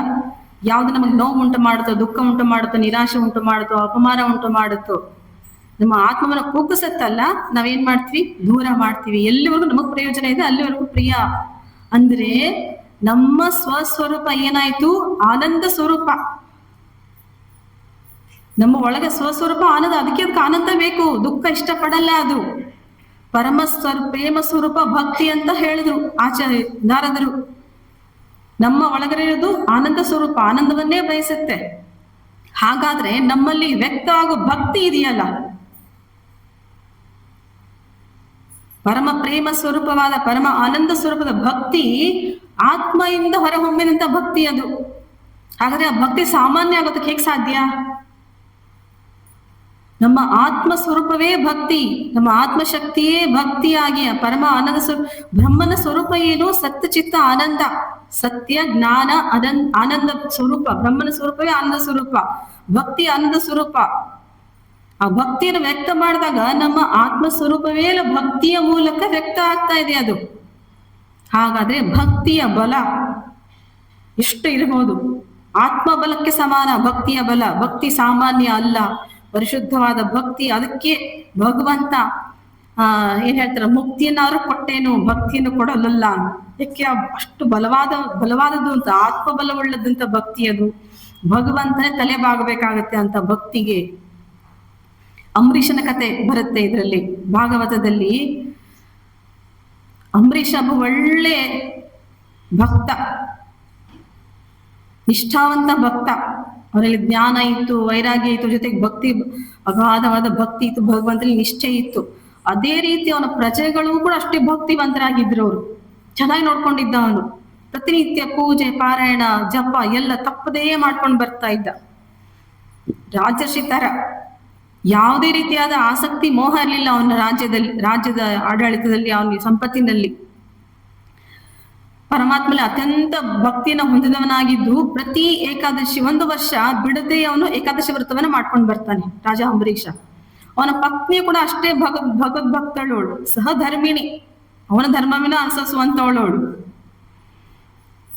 ಒಂದ್ ಇಡೀ ವರ್ಷ ಪತಿ ಪತ್ನಿಯರು ಏಕಾದಶಿ ವ್ರತವನ್ನ ಆಚರಿಸ್ಕೊಂಡು ಬರ್ತಾರೆ. ಸಮಾಪ್ತಿ ಮಾಡಬೇಕು ಅದನ್ನ. ಕಾರ್ತಿಕ ಮಾಸದ ದ್ವಾದಶಿ ಎಂದು ಪಾಲನೆ ಮಾಡಿ ಅದನ್ನ ಆ ವ್ರತವನ್ನ ಸಂಪೂರ್ಣಗೊಳಿಸಬೇಕು ಅಂತ ಹೇಳಿ ಯಮುನಾ ನದಿ ತೀರದಲ್ಲಿ ಹೋಗಿ 3 ದಿನ ಅಲ್ಲೇ ವಾಸವಾಗಿದ್ದು, ನದಿ ಸ್ನಾನ ಮಾಡಿಕೊಂಡು ಎಲ್ಲ ಪೂಜೆ ವಿಧಿವಿಧಾನಗಳೆಲ್ಲ ಮಾಡಿ, ಬ್ರಾಹ್ಮಣಾದಿಗಳಿಗೆ ಯೋಗ್ಯವಾದಂತ ದಾನ ಧರ್ಮಾದಿಗಳನ್ನೆಲ್ಲ ಮಾಡಿ ಆ ವ್ರತವನ್ನ ಸಮಾಪ್ತಿ ಮಾಡಬೇಕು. ಏಕಾದಶಿಗಳ ದ್ವಾದಶಿ ಬಂದಿದೆ, ಪಾಲನೆ ಮಾಡಿ ಅದನ್ನ ಮುಗಿಸಬೇಕು. ಅದೆಷ್ಟೆಲ್ಲ ಮಾಡೋಷ್ಟೊತ್ತಿಗೆ ಎಲ್ಲ ಟೈಮ್ ಆಗಿದೆ. 1 ಗಳಿಗೆ ಮಾತ್ರ ಉಳಿದಿದೆ ಅವರಿಗೆ ಪಾಲನೆ ಮಾಡೋದಕ್ಕೆ. ಅಷ್ಟರಲ್ಲಿ ಶಾಪಾನುಗ್ರಹ ಸಮರ್ಥ ಶಕ್ತಿ ಸಾಮರ್ಥ್ಯ ಇರುವಂತ ದುರ್ವಾಸ ಮುನಿಗಳು ಪ್ರತ್ಯಕ್ಷರಾಗ್ತಾರೆ. ನಿಮ್ಗೆ ಗೊತ್ತು ದುರ್ವಾಸ ಮುನಿಗಳು ಏನು ಅಂದ್ರೆ ಏನು? ಶಿಷ್ಯರೊಂದಿಗೆ ಇನ್ನು 1 ಗಳಿಗೆ ಮಾತ್ರ ಉಳಿದಿದೆ ಪಾಲನೆಗೆ. ಇನ್ನು ಬ್ರಾಹ್ಮಣರು ಋಷಿಗಳು ಬಂದ್ರು ಅಂದ ತಕ್ಷಣ ಎದ್ದು ಅವರಿಗೆ ಆದರಾದಿತ್ಯ ಎಲ್ಲ ಮಾಡಿ, ಉಪಚಾರ ಮಾಡಿ, ಭೋಜನಕ್ಕೆ ಆಹ್ವಾನ ಕೊಡ್ತಾನೆ ಅಂಬರೀಷ. ಅವರು ಸಂತೋಷವಾಗಿ ಒಪ್ಕೊಂಡ್ಬಿಡ್ತಾರೆ. ಏನೋ ಇದನ್ನ ಮಾಡಲ್ಲ, ಚೌಕಸಿ ಮಾಡಲ್ಲ. ಅವರು ಬರ್ತೀನಿ ಅಂತ ಒಪ್ಕೊಂಡು ನಿತ್ಯ ಕರ್ಮಗಳು ಮುಗಿಸ್ಕೊಂಡ್ ಬರ್ತೀವಿ ಅಂತ ನದಿಗೆ ಹೋಗ್ತಾರೆ. ಬಂದ್ಬಿಡ್ತೀವಿ, ಸ್ವಲ್ಪ ಹೊತ್ತಲ್ಲಿ ಬಂದ್ಬಿಡ್ತೀವಿ ಅಂತ ಹೋಗ್ತಾರೆ. ಆ ನದಿಯಲ್ಲಿ ಸ್ನಾನ ಮಾಡಿ ನಿತ್ಯ ಕರ್ಮ ಮಾಡೋಷ್ಟೊತ್ತಿಗೆ ಅವ್ರು ಬೇಕು ಅಂತ ಮಾಡ್ತಾರೋ ಗೊತ್ತಿಲ್ಲದೆ ಮಾಡ್ತಾರೋ ಅಲ್ಲಿ ನೀರಲ್ಲಿ ನಿಂತ್ಕೊಂಡ್ಬಿಡ್ತಾರೆ ಧ್ಯಾನಸ್ಥರಾಗಿ. ಇಲ್ಲಿ ಟೈಮ್ ಮೀರ್ತಾ ಇದೆ ದ್ವಾದಶಿದು. ಅವನಿಗೆ 2 ದೋಷ. ಅಂಬರೀಷನ ಯೋಚನೆ ಮಾಡ್ತಾನೆ, ಬ್ರಾಹ್ಮಣರಿಗೆ ಭೋಜನ ಮಾಡಿಸದೆ ಇವನು ಭೋಜನ ಮಾಡಿದ್ರೆ ಅದೂ ದೋಷ. ಈಗ ದ್ವಾದಶಿಗೆ ಪಾಲನೆ ಮಾಡ್ತಾ ಇದ್ರೆ ಈ ವ್ರತ ಮಾಡಿದ್ದು ಫಲ ಸಿಗಲ್ಲ, ಇದು ದೋಷ ಆಗುತ್ತೆ. 2 ದೋಷ ಇದೆ. ಏನಪ್ಪ ಮಾಡೋದೀಗ? ಅಲ್ಲಿ ಬ್ರಾಹ್ಮಣರನ್ನೆಲ್ಲ ಸೇರಿಸ್ಬಿಟ್ಟು ಇದಕ್ಕೆ ಉಪಾಯ ಹೇಳಿ ಅಂತ ಕೇಳ್ತಾನೆ ಅಂಬರೀಷ. ಆಗ ಆ ಬ್ರಾಹ್ಮಣರು ಹೇಳ್ತಾರೆ, ಎಲ್ಲ ಯೋಚನೆ ಮಾಡಿ ನೀವು ನೀರು ಕುಡಿದು ಬಿಡಿ, ಅದು ಪಾಲನೆ ಮಾಡಿದ ಫಲನೂ ಸಿಗುತ್ತೆ, ಉಪವಾಸ ಮಾಡಿದ ಫಲನೂ ಸಿಗುತ್ತೆ. ಅಂದ್ರೆ ಈಗ ಅವ್ರ ಭೋಜನ ಮಾಡಿಸಿ ಊಟ ಮಾಡಂಗಿಲ್ಲ ಅಂಬರೀಷ್ ರಾಜ. ನೀರು ಮಾಡಿದ್ರೆ ಎರಡಕ್ಕೂ ಫಲ ಸಿಗುತ್ತೆ, ದೋಷನೂ ಆಗಲ್ಲ, ಊಟ ಮಾಡಿ ದೋಷನೂ ಬರಲ್ಲ. ಅದು ಆಯ್ತು ಅಂತ ನೀರು ಕುಡಿದು ಪಾಲನೆಯನ್ನ ಮುಗಿಸ್ಬಿಡ್ತಾನ ಅವನು. ಅಲ್ಲಿಗೆ ಒಂದು ದಾಟದ. ಇತ್ ಕಡೆ ದುರ್ವಾಸ ಮುನಿಗಳು ಬಂದ್ರು. ಬಂದ ತಕ್ಷಣ ಇವ್ನ ಪಾಲನೆ ಮಾಡಿ ಮುಗಿಸ್ಬಿಟ್ಟ ಅಂತ ಗೊತ್ತಾಗ್ಬಿಡ್ತು ಅವ್ರಿಗೆ. ಕೆಂಡಾಮಂಡಲರಾಗ್ಬಿಟ್ರು ಅವ್ರು. ಹಿಂದ್ ನೋಡಲ್ಲ, ಮುಂದೆ ನೋಡಲ್ಲ, ಅಷ್ಟು ಕೋಪ. ಏನಾಯ್ತು ಅಂತ ವಿವೇಚನೆ ಇಲ್ಲ. ತಕ್ಷಣ ಜಟೆಯಿಂದ ಒಂದು ಕೂರ್ಲ ತೆಗೆದು ಭಯಂಕರವಾದ ಆಕೃತಿಯನ್ನ ಉತ್ಪತ್ತಿ ಮಾಡಿ ಅದು ಕತ್ತಿಯನ್ನ ಹಿಡ್ಕೊಂಡು ಅವ್ನು ಕೊಲ್ಲಕ್ ಹೋಗ್ಬಿಡತ್ತೆ ಆ ಆಕೃತಿ. ಅವರನ್ನ ನಿರ್ಮಾಣ ಮಾಡ್ತಾರೆ ಅಲ್ಲಿ ತಮ್ಮ ತಪಶಕ್ತಿಯಿಂದ. ಆದ್ರೆ ಇವನು ಎಷ್ಟು ಭಕ್ತಿವಂತನಾಗಿದ್ದ, ನಿಷ್ಠಾವಂತನಾಗಿದ್ದ ಅಂಬರೀಷ ಅಂದ್ರೆ, ಸಾಕ್ಷಾತ್ ನಾರಾಯಣ ತನ್ನ ಸುದರ್ಶನ ಚಕ್ರವನ್ನ ಅವನ ರಕ್ಷಣೆಗೆ ನೇಮಿಸಿದ್ನಂತೆ. ನನ್ನ ಭಕ್ತನ ರಕ್ಷಣೆಗೆ. ಈಗ ಹೆಂಗೆ ಸೆಕ್ಯೂರಿಟಿ ಗಾರ್ಡ್ಗಳು ಇರ್ತಾರೆ ನೋಡಿ, ದೊಡ್ಡ ದೊಡ್ಡ ಆಫೀಷಿಯಲ್ಸ್ಗೆಲ್ಲ ಹಿಂದ್ಗಡೆ ಗನ್ಮ್ಯಾನ್ಗಳು, ಹಂಗೆ ನಮ್ಮ ನಾರಾಯಣ ಅಂಬರೀಷನಿಗೆ ಸುದರ್ಶನ ಚಕ್ರ ನೇಮಿಸ್ಬಿಟ್ನಂತ ಅವನ ರಕ್ಷಣೆಗೆ. ಯಾವುದೇ ಆಪತ್ ಬರ್ಕೂಡ್ದು ಅವನಿಗೆ ಅಂತ ಮೊದಲೇ. ಯಾವಾಗ ಈ ಆಕೃತಿ ಅವ್ನ್ ಕೊಲ್ಲಕ್ಕ ಮುನ್ನುಗ್ಗುತ್ತೋ, ಆ ಚಕ್ರ ಬಂದು ಒಂದೇ ಕ್ಷಣದಲ್ಲಿ ರುಂಡ ಕತ್ತರಿಸ್ಬಿಡ್ತದೆ. ಕತ್ತರಿಸಿದಷ್ಟೇ ಅಲ್ಲ, ದುರ್ವಾಸನ ಅಟ್ಟಿಸ್ಕೊಂಡ್ಬಿಡ್ತು. ದುರ್ವಾಸ ಮುನಿಗಳನ್ನ ಅಟ್ಟಿಸ್ಕೊಂಡು ಹೊರಟು ಬಿಡ್ತು ಸುದರ್ಶನ ಚಕ್ರ. ಇವರಿಗೆ ಭಯ ಭಯ, ಎಷ್ಟು ಎದ್ದು ಬಿದ್ದು ಎಲ್ಲ ಲೋಕ ಅತಲ ವಿತ್ತಲ ಪಾತಲ ಅಂತ ಎಲ್ಲ ಕಡೆ ಸುತ್ತಾಕ್ತಾರೆ ಅವರು ತಪ್ಪಿಸ್ಕೊಳಕ್ಕೆ. ಎಲ್ಲೂ ತಪ್ಪಿಸ್ಕೊಳಕ್ಕಾಗಲ್ಲ ಚಕ್ರದಿಂದ. ಬ್ರಹ್ಮನ ಹತ್ರ ಹೋಗ್ತಾರೆ ರಕ್ಷಣೆ ಮಾಡಿ, ಬ್ರಹ್ಮದೇವನನ್ನ ಈ ಚಕ್ರದಿಂದ ರಕ್ಷಣೆ ಮಾಡಿ. ನೋಡಪ್ಪ, ಈ ವಿಷ್ಣು ಅವನ್ ಚಕ್ರದ ಮಧ್ಯೆ ನಾವು ಬರಕ್ಕಾಗಲ್ಲ, ನೀನ್ ಉಂಟು, ನಿನ್ ಭಕ್ತ ಉಂಟು, ನೀ ಹೋಗಿ ಶಿವನ ಹತ್ರ ಕೇಳ್ಕೊ ಅಂತ ಬ್ರಹ್ಮದೇವರು ಹೇಳ್ಬಿಡ್ತಾರೆ. ಶಿವನ ಹತ್ರ ಓಡೋಗ್ತಾನೆ, ದುರ್ವಾಸನಗಳು ಓಡೋಗ್ತಾರೆ.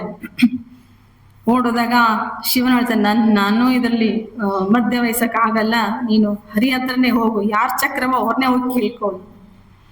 ಶ್ರೀ ಹರಿ ಹತ್ರ ಹೋಗಿ ದುರ್ವಾಸ ಮುನಿಗಳು ದಯವಿಟ್ಟು ನನ್ನನ್ನ ಕ್ಷಮಿಸಿ, ನಿಮ್ಮ ಚಕ್ರದಿಂದ ನಾನು ಪಾರ್ ಮಾಡಿ ಕೇಳಿದಾಗ, ನೋಡಪ್ಪ, ನಾನು ಭಕ್ತರ ಅಧೀನ,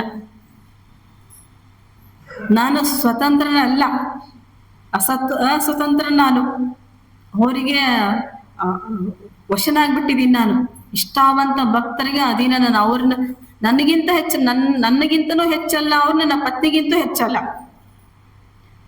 ಏನ್ ಹೇಳ್ತಾನೆ ವಿಷ್ಣು, ಆ ನಿಷ್ಠಾವಂತ ಭಕ್ತರ ಮುಂದೆ ನನ್ನ ಬಗ್ಗೆ ನಾನು ಯೋಚನೆ ಮಾಡಂಗಿಲ್ಲ, ನನ್ನ ಪತ್ನಿ ಬಗ್ಗೆನೂ ಯೋಚನೆ ಮಾಡೋಂಗಿಲ್ಲ. ನಾನು ಮೊದಲು ಅವ್ರ ಬಗ್ಗೆ ಯೋಚನೆ ಮಾಡ್ಬೇಕು.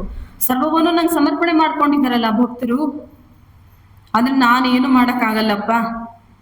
ನೀನು ಯಾರಿಗೆ ಅನಿಷ್ಟವನ್ನು ಉಂಟು ಮಾಡಿದೀಯಲ್ಲ, ಅದರಿಂದ ಈ ಆಪತ್ತು ಬಂದಿದೆಯಲ್ಲ, ಅವ್ರನ್ನೇ ಹೋಗಿ ಕೇಳ್ಕೊ ಮುನಿಗಳು ಹೇಳ್ಬಿಟ್ರು ದುರ್ವಾಸ ಮುನಿಗಳು.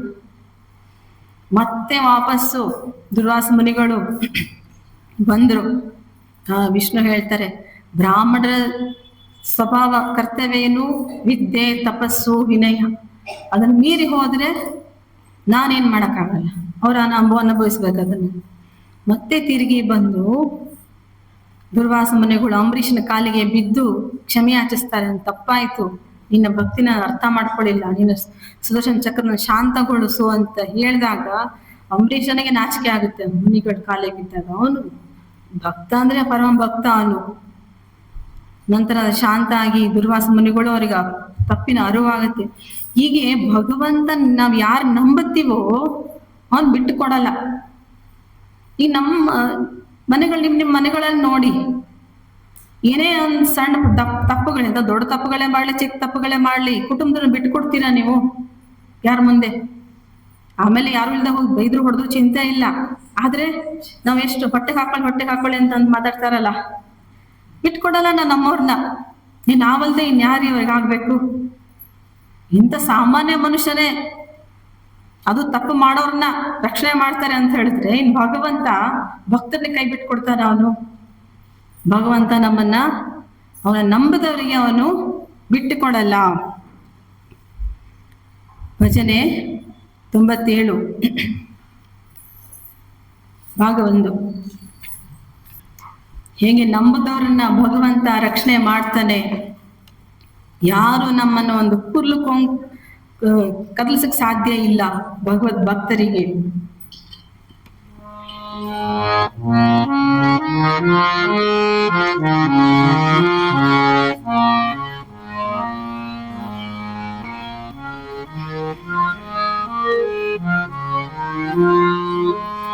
ನಾ ನಿನ್ನ ಧ್ಯಾನದೊಳಿರಲು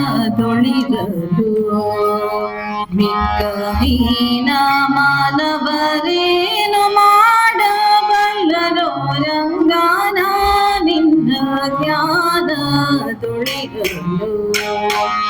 ಮಿಕ್ಕಹೀನ ಮಾನವರೇನು ಮಾಡಬಲ್ಲರೋ ರಂಗಾನ ನಿನ್ನ ಧ್ಯಾನದೊಳಿರಲು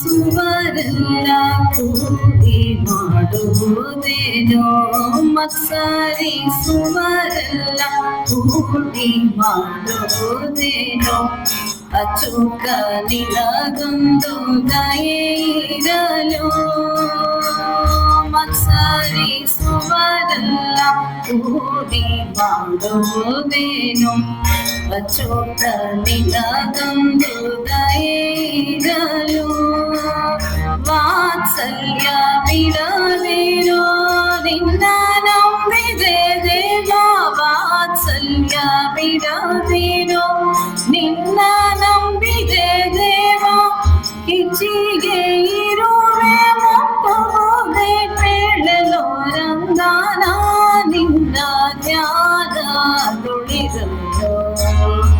ಮಿಕ್ಕಹೀನ ಮಾನವರೇನು ಮಾಡಬಲ್ಲರೋ ರಂಗಾನ ನಿನ್ನ ಧ್ಯಾನದೊಳಿರಲು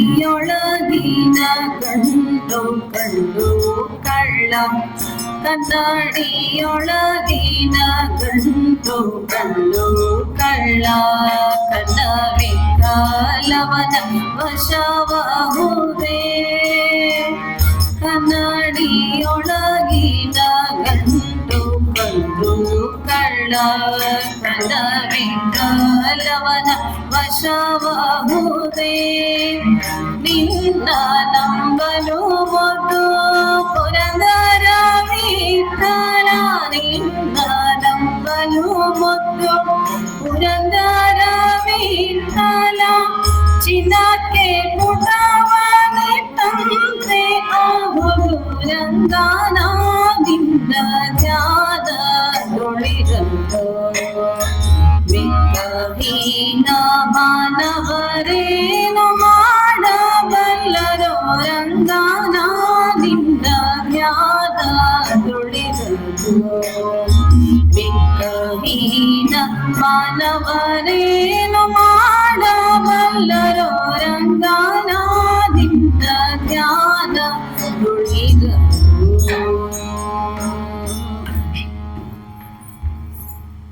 ಭಗವಂತನ ಧ್ಯಾನದಲ್ಲಿರೋ ಯಾರು ಏನು ಮಾಡೋದಕ್ಕೆ ಸಾಧ್ಯ ಇಲ್ಲ. ಅಂಬರೀಷನೇ ದೊಡ್ಡ ಉದಾಹರಣೆ.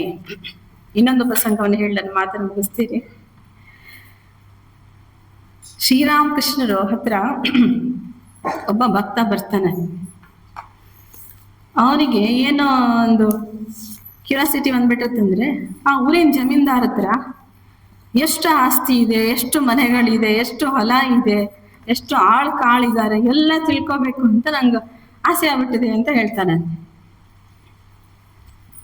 ಅದನ್ನ ಹೆಂಗ್ ಪತ್ತೆ ಹಚ್ಚೋದು ಅಂತ ಅವನು ಎಷ್ಟು ಉಪಾಯ ಮಾಡ್ತಿರ್ತಾನಂತೆ. ಶ್ರೀರಾಮಕೃಷ್ಣ ಸಿಂಪಲ್ ಆಗಿ ಹೇಳ್ಬಿಡ್ತಾರೆ, ಹೋಗಿ ಅವ್ನು ಫ್ರೆಂಡ್ಶಿಪ್ ಮಾಡ್ಕೊಂಡ್ಬಿಡು, ಅವನೇ ಎಲ್ಲ ಹೇಳ್ಕೊಟ್ಬಿಡ್ತಾನೆ ನಿಂಗೆ. ಅವನ ಹತ್ರ ಏನಿದೆ ಎಲ್ಲ ಇಷ್ಟು ಕೊಡ್ತಾನೆ ಅವನಿಗೆ, ನೀನ್ ಯಾಕೆ ತಲೆ ಕೆಡ್ಸ್ಕೊತೀಯ ಅವ್ರ ಹತ್ರ ಹೋಗಿ. ತಸ್ಮಿನ್ ತುಷ್ಟೇ ಜಗತ್ತುಷ್ಟಂ. ಭಗವಂತನ ನಾವು ಸಂಪ್ರೀತಗೊಳಿಸ್ಬಿಟ್ರೆ ನಮ್ಮ ಸುತ್ತಮುತ್ತಲಿರೋದು ಎಲ್ಲವೂ ನಮಗೆ ಸಂಪ್ರೀತಗೊಂಡ್ಬಿಡುತ್ತೆ, ಎಲ್ಲವೂ ನಮ್ಮ ಅನುಕೂಲಕರವಾಗ್ಬಿಡುತ್ತೆ. ಅವನನ್ನ ಮೂಲವಾಗಿ ಅವನನ್ನೇ ನಾವು ಪ್ರಸನ್ನಗೊಳಿಸ್ಬಿಟ್ರೆ ಎಲ್ಲವೂ ನಮಗ್ ಪ್ರಸನ್ನವಾಗಿ ಆಗುತ್ತೆ. ಧ್ರುವನ ಕಥೆಯಲ್ಲಿ ಬರುತ್ತೆ ಇದು ಈ ವಿಚಾರ. ಉತ್ತಾನಪಾದನಿಗೆ ಇಬ್ಬರು ಹೆಂಡತಿಯರು, ಸುನೀತಿ ಸುರುಚಿ. ಸುನೀತಿ ಮಗ ಧ್ರುವ, ಸುರುಚಿ ಮಗ ಉತ್ತಮ. ಆದ್ರೆ ಅವನಿಗೆ ಸುನೀತಿ ಮೇಲೆ ಏನು ಪ್ರೀತಿನೇ ಇರಲ್ಲ. ಅವಳನ್ನ ಒಂದು ತಾತ್ಸಾರವಾಗಿ ನೋಡ್ತಾ ಇರ್ತಾನ ಅವನು. ಸುರುಚಿ ಮೇಲೆ ಅತ್ತಿ ಎಲ್ಲವನ್ನು ಸುರುಚಿ ಮೇಲೆ ಸುರಿಸ್ತಾ ಇರ್ತಾನ ಅವನು. ಒಂದಿನ ಆಸ್ಥಾನದಲ್ಲಿ ಕೂತಿದ್ದಾನೆ ರಾಜ, ಪಕ್ಕದಲ್ಲಿ ಸುರುಚಿ ಕೂತಿದ್ದಾಳೆ. ತೊಡೆ ಮೇಲೆ ಮಗ ಉತ್ತಮ ತೊಡೆ ಕೂತಿದ್ದಾನೆ. ಈ ಧ್ರುವ ಓಡಿ ಬಂದ, ಅಪ್ಪನ ತೊಡೆ ಇರಬೇಕಂತ ಆಸೆ ಆಗ್ಬಿಡ್ತು. ಏರಕ್ ಹೋದ. ತಕ್ಷಣ ಸುರುಚಿ ಮಲತಾಯಿ ಅವನನ್ನ ಬೈದು ಬಿಡ್ತಾಳೆ, ನೀನು ಅಷ್ಟು ಯೋಗ್ಯನಲ್ಲ, ಅಷ್ಟು ಪುಣ್ಯ ಮಾಡಿಲ್ಲ, ನೀನು ತಂದೆ ತೊಡೆ ಏರಬೇಕು ಅಂತ ಹೇಳಿದ್ರೆ ನನ್ನ ಹೊಟ್ಟೆಲಿ ಹುಟ್ಟು ಬರಬೇಕಾಗಿತ್ತು, ಹೋಗಿ ತಪಸ್ಸು ಮಾಡಿ ನನ್ನ ಹೊಟ್ಟೆಲಿ ಹುಟ್ಟು ಅಂತ ಕೇಳ್ಕೊಂಬ ಭಗವಂತನನ್ನ, ಪರಮಾತ್ಮನನ್ನ ಅಂತ ಅವಳು ಹೀಯಾಳಿಸ್ಬಿಡ್ತಾಳೆ. ಆ ಪುಟ್ಟ ಬಾಲಕ ಮಗು, ಮುಗ್ಧ ಮಗು ಎಷ್ಟು ಹರ್ಟ್ ಆಗತ್ತೆ, ನೋವಾಗತ್ತೆ ಮನ್ಸಿಗೆ ಅಂತ ಹೇಳಿದ್ರೆ ಅದು ಹತ್ಕೊಂಡು ಭಾವಿಸ್ಕೋಬೇಕು. ಮಗು ತೊಡೆ ಏರಕ್ ಬಿಡದೆ ಇದ್ದಾಗ, ಅಪ್ಪನ ತೊಡೆ ಏರಕ್ ಬಿಡದೆ ಇದ್ದಾಗ ಎಷ್ಟು ಮನಸ್ಸಿನ ಅಂದ್ಕೊಳ್ಳುತ್ತೆ. ಓಡೋಗಿ ಅಮ್ಮನ ಹತ್ರ ಹೋಗುತ್ತೆ, ಅಮ್ಮಮ್ಮ ಹಿಂಗ್ ಅಮ್ಮ ಅಮ್ಮ ಅಂತ ಅಳ್ತಾ ಶುರು ಮಾಡಿ. ಯಾಕೆ ಅಳ್ತಂತ ಗೊತ್ತಾಗಲ್ಲ ಸುನೀತಿಗೆ. ಆಮೇಲೆ ಯಾರೋ ಅಲ್ಲಿ ಹೇಳ್ತಾರೆ, ಸೇವಕಿಯರು ಹೇಳ್ತಾರೆ ಹಿಂಗಾಯ್ತು ಅಂತ. ಅವಳು ಅಸಹಾಯಕಳು, ಇನ್ನೂ ಮಾಡಕ್ಕಾಗಲ್ಲ. ನಿನ್ನ ತಾಯಿ ಹೇಳಿದ ನಿಜ ಅಪ್ಪ, ನೀನು ಭಗವಂತನ ಒಲಿಸ್ಕೋಬೇಕು, ಅವನ ಕೃಪೆಯಿಂದ ನೀನು ಆ ಸ್ಥಾನನ ಪಡಿತೀಯ ಅಂತ. ಅಷ್ಟಕ್ಕೆ ಆ ಮಗುನ್ ಧ್ರುವನ್ ಮನಸ್ಸಲ್ಲೂ ಬಂದ್ಬಿಡುತ್ತೆ, ಇಲ್ಲ ನಾನು ತಪಸ್ಸು ಮಾಡಿ ನನಗೇನ್ ಬೇಕು ನಾನು ಪಡ್ಕೋತೀನಿ ಅಂತ ಹೊರಟ್ಬಿಡ್ತಾನೆ. ನಾರದ ಮುನಿಗಳು ಬರ್ತಾರೆ, ಪರಿಪರಿಯಾಗಿ ಹೇಳ್ತಾರೆ ಅವನಿಗೆ, ನೀನು ಚಿಕ್ಕವನು, ಎಳೆ ಹಸುಳೆ ನೀನು, ನಿನ್ ಕೈಲಿ ಆಗಲ್ಲ, ಅಲ್ಲಿ ಕಾಡಲ್ಲಿ ಮೃಗಗಳಿರುತ್ತೆ, ಜಂತುಗಳಿರುತ್ತೆ, ನಿಂಗೆ ತೊಂದರೆ ಕೊಡುತ್ತೆ, ನಿಂಗೆ ಆಗಲ್ಲ, ನೀನು ಹೋಗ್ಬಿಡು ಮನೆಗೆ ಅಂತ ಹೇಳಿದ್ರೆ ಅವ್ನು ಕೇಳಲ್ಲ. ಅವನು ಅದೆಷ್ಟು ನೊಂದ್ಕೊಂಡಿತ್ತು ಅಂದ್ರೆ, ನಾವು ಯಾವಾಗ್ಲೂ ನಮ್ಗೆ ಎಷ್ಟು ಡೀಪಾಗಿ ನೋವಾಗಿರುತ್ತೆ ನೋಡಿ, ಅಷ್ಟು ಹಠ ಬರುತ್ತೆ, ನಮ್ಗೆ ಛಲ ಬರುತ್ತೆ. ಅಷ್ಟು ನೋವಾಗಿತ್ತ ಧ್ರುವನಿಗೆ. ಅವನು ಹೊರಟೇ ಬಿಟ್ಟ ತಪಸ್ಸಿಗೆ. ಕೊನೆಗೆ ಒಳಗೊಳಗೆ ಖುಷಿ ಆಗುತ್ತೆ ನಾರದನಿಗೆ, ಎಷ್ಟೊಂದು ದೃಢ ಸಂಕಲ್ಪ ಇದೆಯಲ್ಲ ಆ ಮಗು ಹತ್ರ, ಧ್ರುವನ ಹತ್ರ. ಎಲ್ಲ ಅವನಿಗೆ ಮಂತ್ರೋಪದೇಶ ಮಾಡಿ ತಪಸ್ಸಿನ ವಿಧಿವಿಧಾನಗಳನ್ನೆಲ್ಲ ಹೇಳಿ ಹೊರಟೋಗ್ತಾನೆ. ಅವನೇನ ಹೋದಾದ್ರ ಈ ಕಡೆ ಆ ರಾಜನಿಗೂ ತುಂಬಾ ಪಶ್ಚಾತ್ತಾಪ ಆಗುತ್ತೆ, ನನ್ನ ಮುದ್ದು ಮಗನನ್ನ ಹಿಂಗ್ ನೋಯಿಸ್ಬಿಟ್ನಲ್ಲ ಅಂತ ನೋವಾಗತ್ತೆ. ಅದೇನೂ ಮಾಡಕ್ಕಾಗಲ್ಲ, ಹೊರಟ್ಬಿಟ್ಟ ಮಗ. ಹೆಂಗ್ ತಪಸ್ಸು ಮಾಡ್ತಾನ ಅಂತ ಹೇಳಿದ್ರೆ, ಮೊದಲನೇ ತಿಂಗಳು 3 ದಿನಕ್ಕೊಂದ್ಸಲ ಆ ಬೋರೆ ಹಣ್ಣು ಬೇಲ್ದ ಹಣ್ಣು ತಿನ್ಕೊಂಡು ಬದುಕ್ತಾನಂತೆ. 2ನೇ ತಿಂಗಳು 6 ದಿನಕ್ಕೆ ಒಣಗಿದ ಎಲೆ ಹುಲ್ಲು ತಿಂದು ತಪಸ್ಸು ಮಾಡ್ತಾನೆ. 3ನೇ ತಿಂಗಳು 9 ದಿನಕ್ಕೆ ಬರೀ ನೀರು ಕುಡಿದು ತಪಸ್ಸು ಮಾಡ್ತಾನೆ. 4ನೇ ತಿಂಗಳು 12 ದಿನಕ್ಕೆ ಒಂದು ಸಲ ವಾಯು ಸೇವನೆ ಮಾಡಿಕೊಂಡು ತಪಸ್ಸು ಮಾಡ್ತಾನೆ. 5ನೇ ತಿಂಗಳು ಒಂಟೆ ಕಾಲಿನಿಂತು ಮನಸ್ಸನ್ನ ಈ ಸಂಪೂರ್ಣ ಇಂದ್ರಿಯ ವಿಷಯಗಳಿಂದ ವಿಮುಖಗೊಳಿಸಿ ಏಕಾಗ್ರಗೊಳಿಸಿ ಭಗವಂತನ ಸ್ವರೂಪವನ್ನೇ ನಾರದ ಮುನಿಗಳು ಯಾವ ರೀತಿ ಹೇಳಿಕೊಟ್ಟಿದ್ರು ಆ ಸ್ವರೂಪವನ್ನೇ ಮನಸ್ಸಲ್ಲಿ ಧ್ಯಾನಿಸ್ತಾ ಒಂಟಿ ಕಾಲ ಮೇಲೆ ತಪಸ್ಸು ಮಾಡ್ತಾನೆ. ಭಗವಂತನ ದಿವ್ಯ ಮೂರ್ತಿಯನ್ನ ತನ್ನ ಹೃದಯದಲ್ಲೇ ಅವನು ಸ್ಮರಿಸಿ ಧ್ಯಾನ ಮಾಡ್ತಾ ಇರ್ತಾನೆ. ಮಾಡ್ತಾ ಮಾಡ್ತಾ ತಕ್ಷಣ ಆ ಹೃದಯದಿಂದ ಆ ಮೂರ್ತಿ ಮಾಯ ಆಗ್ಬಿಡುತ್ತೆ. ಆ ಭಗವಂತನ ಏನು ರೂಪವನ್ನು ಧ್ಯಾನ ಮಾಡ್ತಾ ಇದ್ದ ಆ ರೂಪ ಮಾಯ ಆಗ್ಬಿಡುತ್ತೆ ಹೃದಯದಲ್ಲಿ. ಅಯ್ಯೋ ಎಲ್ಲೋಯ್ತು ಅಂತ ಕಂಡು ಬಿಡ್ತಾನೆ ಅವನು. ನೋಡಿ ಎದುರುಗಡೆ ನಿಂತಿದ್ದಾನೆ ಪರಮಾತ್ಮ. ಯಾಕೆ ಇಲ್ಲಿ ಮಾಯ ಅಂದ್ರೆ ಎದುರುಗಡೆ ನಿಂತಿದ್ದಾನ ಅವನು. ಅವನ ತೇಜಸ್ಸು ಆ ದೈವಿ ಶಕ್ತಿಯನ್ನ ನೋಡಿ ಇವನಿಗೆ ಏನ್ ಕೇಳ್ಬೇಕಂತ ಗೊತ್ತಾಗಲ್ಲ. ಏನ್ ಕೇಳ್ಬೇಕಂತ ತಪಸ್ಸು ಮಾಡಿದೆ ಅಂತ ಮರ್ತೋಗುತ್ತೆ ಅವನಿಗೆ. ಸುಮ್ಮನೆ ದಿಗ್ಭ್ರಮೆಗೊಳದಾಗ ನೋಡ್ಕೊಂಡು ನಿಂತ್ಕೊಂಡ್ಬಿಡ್ತಾನಂತೆ. ಅವನ ರೂಪ ಆ ದೈವಿ ರೂಪ, ಅದು ಮೋಹಗಳಿಸೋ ರೂಪ ಅಲ್ಲ. ಆಗ ತಕ್ಷಣ ಹರಿ ತಮ್ಮ ಶಂಖವನ್ನ ಅವನ ಗಲ್ಲಿಗೆ ತಾಗಿಸ್ದಾಗ ಅವನಿಗೆ ಸ್ವಲ್ಪ ಎಚ್ಚರ ಆಗುತ್ತೆ. ಆದ್ರೆ ಅವನಿಗೆ ಏನ್ ಕೇಳ್ಬೇಕಂತ ಗೊತ್ತಾಗಲ್ಲ. ಆಮೇಲೆ ಅವನೇ ಅವನ ತೊಡೆ ಮೇಲೆ ಕೂರಿಸ್ಕೊಂಡು, ನೋಡಿ ಅಪ್ಪ ತೊಡೆ ಕೊಡ್ಲಿಲ್ಲ, ಶ್ರೀಹರಿಯ ತೊಡೆ ಸಿಕ್ತು ಧ್ರುವನಿಗೆ. ಕೂರಿಸ್ಕೊಂಡು ನಿನಗೆ ಏನ್ ಬೇಕಂತ ನನಗೆ ಗೊತ್ತು ಕೊಡು, ಅದಕ್ಕಿಂತ ಹೆಚ್ಚಿಂದ ನಾನು ಕೊಡ್ತೇನೆ.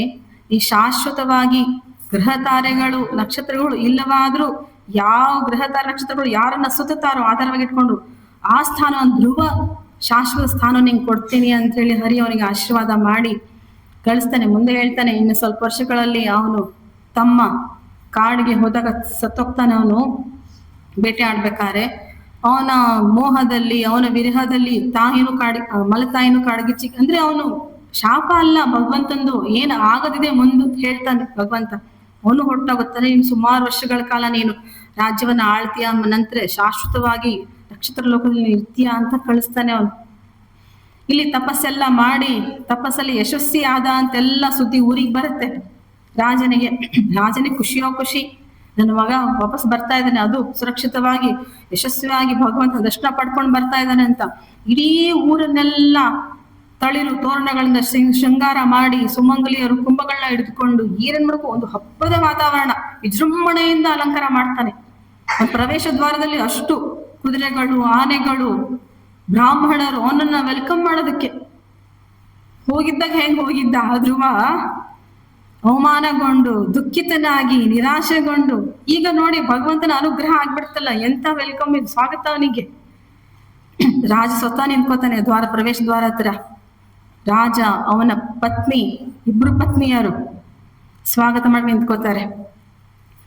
ಅವ್ರ ರಾಜ ಅಂತೂ ಆಲಿಂಗನ ಮಾಡ್ಕೊಂಡು ಕಣ್ಣೀರು ಸುರಿಸ್ತಾನೆ. ನಂತರ ತನ್ನ ಮಲತಾಯಿಗೆ ಮೊದಲು ನಮಸ್ಕಾರ ಮಾಡ್ತಾನೆ ಅವನು ಧ್ರುವ. ಆಗ ಅವಳು ತಬ್ಬಿಕೊಂಡು ತಲೆ ಮೇಲೆ ಕೈರು ಚಿರಂಜೀವಿ ಆಗುವಂತ ಆಶೀರ್ವಾದ ಮಾಡ್ತಾಳೆ. ನೋಡಿ, ಯಾವ ತಾಯಿ ಶಪಿಸಿದ್ಲು ಅವಳ ಅಂದ್ರೆ ಭಗವಂತನ ಪ್ರಸನ್ನಗೊಳಿಸ್ಬಿಟ್ರೆ ಎಲ್ಲವೂ ಪ್ರಸನ್ನವಾಗಿಬಿಡುತ್ತೆ. ಹೀಗೆ ಧ್ರುವ ಮತ್ತೆ ಬಂದು ಎಲ್ಲ ಪಡ್ಕೊತಾನೆ. ಇದು ಈ ರೀತಿ ತಸ್ಮಿನ್ ತುಷ್ಟೇ ಜಗತ್ತುಷ್ಟಂ. ನಾವು ಇವ್ರನ್ನ ಏನ್ ಹೇಳ್ತಾರೆ, ಪ್ಲೀಸ್ ಮಾಡಕ್ ಹೋಗ್ಬಾರ್ದು. ನಿಮ್ಗೆ ಏನಾಗ್ಬೇಕು, ಸೀದಾ ನೇರವಾಗಿ ಅಲ್ಲೇ ಅಪೀಲ್ ಮಾಡಿದ್ರಾಯ್ತು, ಅಲ್ಲೇ ಅಪೀಲ್ ಕೊಟ್ರಾಯ್ತು. ಅವ್ರು ಮಾಡ್ತಾನೆ. ಯಾರಿಂದ ಏನಾಗ್ಬೇಕು ಅವ್ರನ್ನ ಸಂಪ್ರೀತಗೊಳಿಸಿ, ಅವ್ರನ್ನ ಪ್ರಸನ್ನಗೊಳಿಸಿ, ಇದನ್ನ ಮಾಡ್ಕೊಂಡು ಜಿ ಮಾಡ್ಕೊಂಡು ಮಾಡ್ಬೇಕಾಗಿಲ್ಲ. ಭಗವಂತನ ಪ್ರಾರ್ಥನೆ ಮಾಡಿ ಅವನು ಏನು ಮಾಡ್ಬೇಕು ಎಲ್ಲವೂ ನಮ್ಮ ಅನುಕೂಲಕರವಾಗುತ್ತೆ ಅಂತ ಈ ಧ್ರುವನ ಕಥೆಯಿಂದ ಹೇಳಿ, ಈ ಕೊನೆಗೆ ಒಂದು ಭಜೆಯನ್ನು ಹೇಳಿ ನಮ್ಮ ಈ ಪ್ರವಚನ ಕಾರ್ಯವನ್ನ ಮುಕ್ತಾಯಗೊಳಿಸೋಣ. ಇನ್ನೊಂದು ಚೆನ್ನಾಗಿದೆ. ಮೊದಲೇ ದಿನ ಉಪನ್ಯಾಸಕರು ರಾಜಾರಾಮ್ ಅವರು ನವವಿಧ ಭಕ್ತಿಗಳ ಬಗ್ಗೆ ಹೇಳಿದ್ರಲ್ಲ, ಪ್ರಹ್ಲಾದನ ಒಂದು ಕಥಾ ಪ್ರಸಂಗದಲ್ಲಿ ಬರೆದು ಪ್ರಹ್ಲಾದ ಹೇಳ್ತಾನೆ, ಶ್ರವಣಂ ಕೀರ್ತನಂ ವಿಷ್ಣೋಃ ಸ್ಮರಣಂ ಪಾದಸೇವನಂ ಅರ್ಚನಂ ವಂದನಂ ದಾಸ್ಯಂ ಸಖ್ಯಂ ಆತ್ಮನಿವೇದನಂ. ಶ್ರವಣ, ಕೀರ್ತನ, ಸ್ಮರಣ, ಪಾದಸೇವನ, ಅರ್ಚನ, ವಂದನ, ದಾಸ್ಯ, ಸಖ್ಯ, ಆತ್ಮನಿವೇದನ. ಇದು 9 ಮೆಟ್ಟಿಲುಗಳು ಸಾಧನೆಗೆ. ಒಬ್ಬರು ವ್ಯಾಖ್ಯಾನಕಾರ ತುಂಬಾ ಚೆನ್ನಾಗಿ ಹೇಳ್ತಾರೆ, ನಂಗೆ ತುಂಬಾ ಇಷ್ಟ ಆಯ್ತು ಅಂದ್ರೆ ನಿಮ್ಗೆ ಹೇಳ್ತಾ ಇದ್ದೀನಿ. ಮ್ಯಾಥ್ಸ್ ಅಲ್ಲಿ 9 ನಂಬರ್ಗಳು, 1 ರಿಂದ 9, ನಂತರ ಬರೋದು ಮುಗಿತಲ್ಲಿಗೆ 9 ಡಿಜಿಟ್ ಅಲ್ವಾ, ನಂತರ 0 ಬರುತ್ತೆ, 0ಗೆ ಎಲ್ಲ ಸೇರ್ಕೊಳ್ಳುತ್ತೆ. ಇದು ಹಾಗೆ 9 ಮೆಟ್ಟಿಲುಗಳಾದ. 0 ಅಂದ್ರೆ ಏನು? ಶೂನ್ಯ ಅಂತ ಹೇಳ್ತೀವಿ. ಶೂನ್ಯ ಅದು ನಕಾರಾತ್ಮಕ ಪದ. ನಾವು ಹೇಳೋದು ಆಧ್ಯಾತ್ಮಿಕದಲ್ಲಿ ಪರಿಪೂರ್ಣ. ಪೂರ್ಣಮಿದಂ ಪೂರ್ಣಮದ ಪೂರ್ಣಮಿದಂ ಪೂರ್ಣಾತ್ ಪೂರ್ಣಮುದಚ್ಯತೆ ಪೂರ್ಣಸ್ಯ ಪೂರ್ಣಮಾದಾಯ ಪೂರ್ಣಮೇವಾವಶಿಷ್ಯತೆ. ಯಾವ್ದು ಶುರುವಾದ ಇರುತ್ತೋ, ಯಾವ್ದು ಕಳೆದ್ರು ಅದೇ ಇರುತ್ತೆ, ಅದು ಯಾವ್ದು ಬದಲಾಗೋದಿಲ್ಲ. ಸಂಪೂರ್ಣ ಪರಿಪೂರ್ಣತೆಗೆ ನಾವು 0 ಹೇಳ್ತೀವಿ. ಅಂದ್ರೆ ಈ 9 ಮೆಟ್ಟಿಲುಗಳ ಸಾಧನೆ ಮಾಡಿದಾಗ ನಾವು ತಲುಪೋದೇನು? ಪರಿಪೂರ್ಣತೆ. 0ಗೆ ಹಿಂದ್ಗಡೆ ಯಾವ್ದೋ ನಂಬರ್ ಜೋಡಿಸ್ಬೇಕಲ್ಲೀಗ, ಮುಂದಿನ ನಂಬರ್ ಹೋಗ್ಬೇಕು ಅಂತ ಹೇಳಿದ್ರೆ. ಸೊ ಅಲ್ಲಿನ 9 ಮೆಟ್ಟಿಲುಗಳಾದ್ಮೇಲೆ ಪರಿಪೂರ್ಣತೆಯರಿಗೆ ನಾವು ಒಂದಾಗ್ತೀವಿ ಅಂತ ಇಲ್ಲಿ ಹೇಳ್ತಾರೆ. ಹೀಗೆ ಭಾಗವತ ಅನಂತವಾದದ್ದು, ಕಣ ಆದ್ರೂ ಪರವಾಗಿಲ್ಲ, ನಾವು ಅದನ್ನ ಶೇಖರಣೆ ಮಾಡೋಣ ನಮ್ಮ ಹೃದಯದಲ್ಲಿ ಅಂತ ಹೇಳ್ತಾ ಕೊನೆ ಒಂದು ಭಜನೆ ಹೇಳಿ ನಮ್ಮ ಈ ಪ್ರವಚನ ಕಾರ್ಯಕ್ರಮ ಮುಕ್ತಾಯಗೊಳಿಸೋಣ. ಪುಟ 152.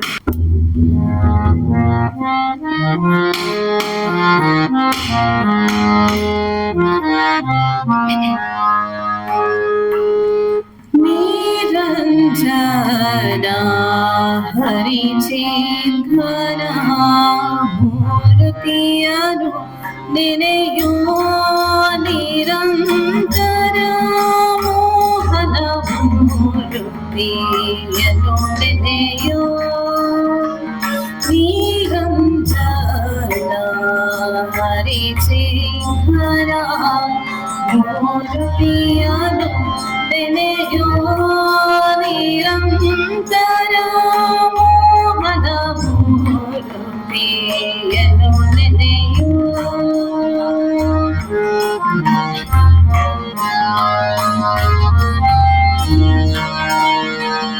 ಅನುಪಮ ತೇಜರ ಸುಂದರ ರೂಪನ ಅನುಪಮ ತೇಜರ ಸುಂದರ ರೂಪನ ಭಕ್ತರ ಎದೆಯಲಿ ರಂಜಿಪರ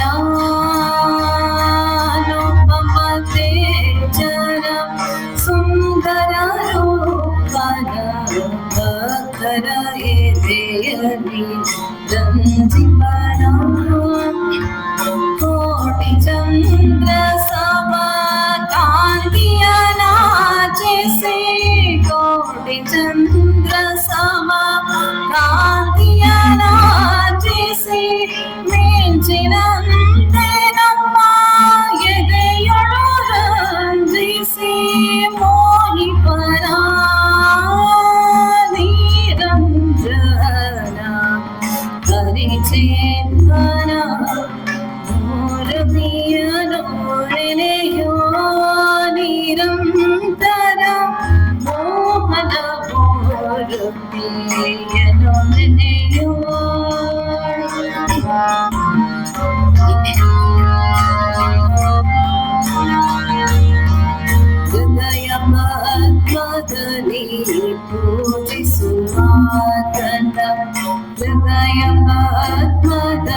ಸುಖಾದರ ಶಾಂತಮಾನಸದಿ ಜ್ಞಾನನಯನದಲ್ಲಿ ಹೃದಯ ಪದ್ಮದಲ್ಲಿ ಪೂಜಿಸುತ್ತಾತನ ಶಾಂತಮಾನಸದಿ ಜ್ಞಾನನಯನದಲ್ಲಿ ಅಪೂರ್ವ ದರ್ಶನ ಮೋಹನನ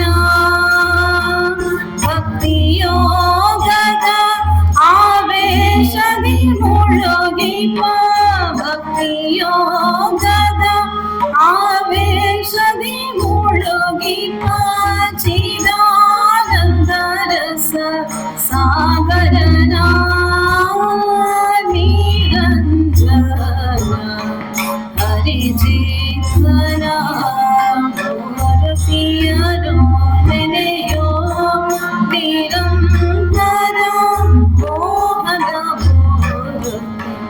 ಏನು ನೆನೆಯೋ ಮೋಹನ ಭಾರತಿ ಏನು ನೆನೆಯೋ ಮೋಹನ ಭಾರತಿ ಏನು ನೆನೆಯೋ. ಆ ಚಿತ್ಕನನಾದಂತಹ ಮೋಹನ ಮೂರ್ತಿಯನ್ನ ಕೃಷ್ಣ ಪರಮಾತ್ಮನ ಆ ಮೋಹನ ಮೂರ್ತಿಯನ್ನ ನಮ್ಮ ಹೃದಯದಲ್ಲಿ ಧರಿಸ್ಕೊಂಡು ಇಲ್ಲಿಂದ ಮನೆಗೆ ಹೋಗೋಣ.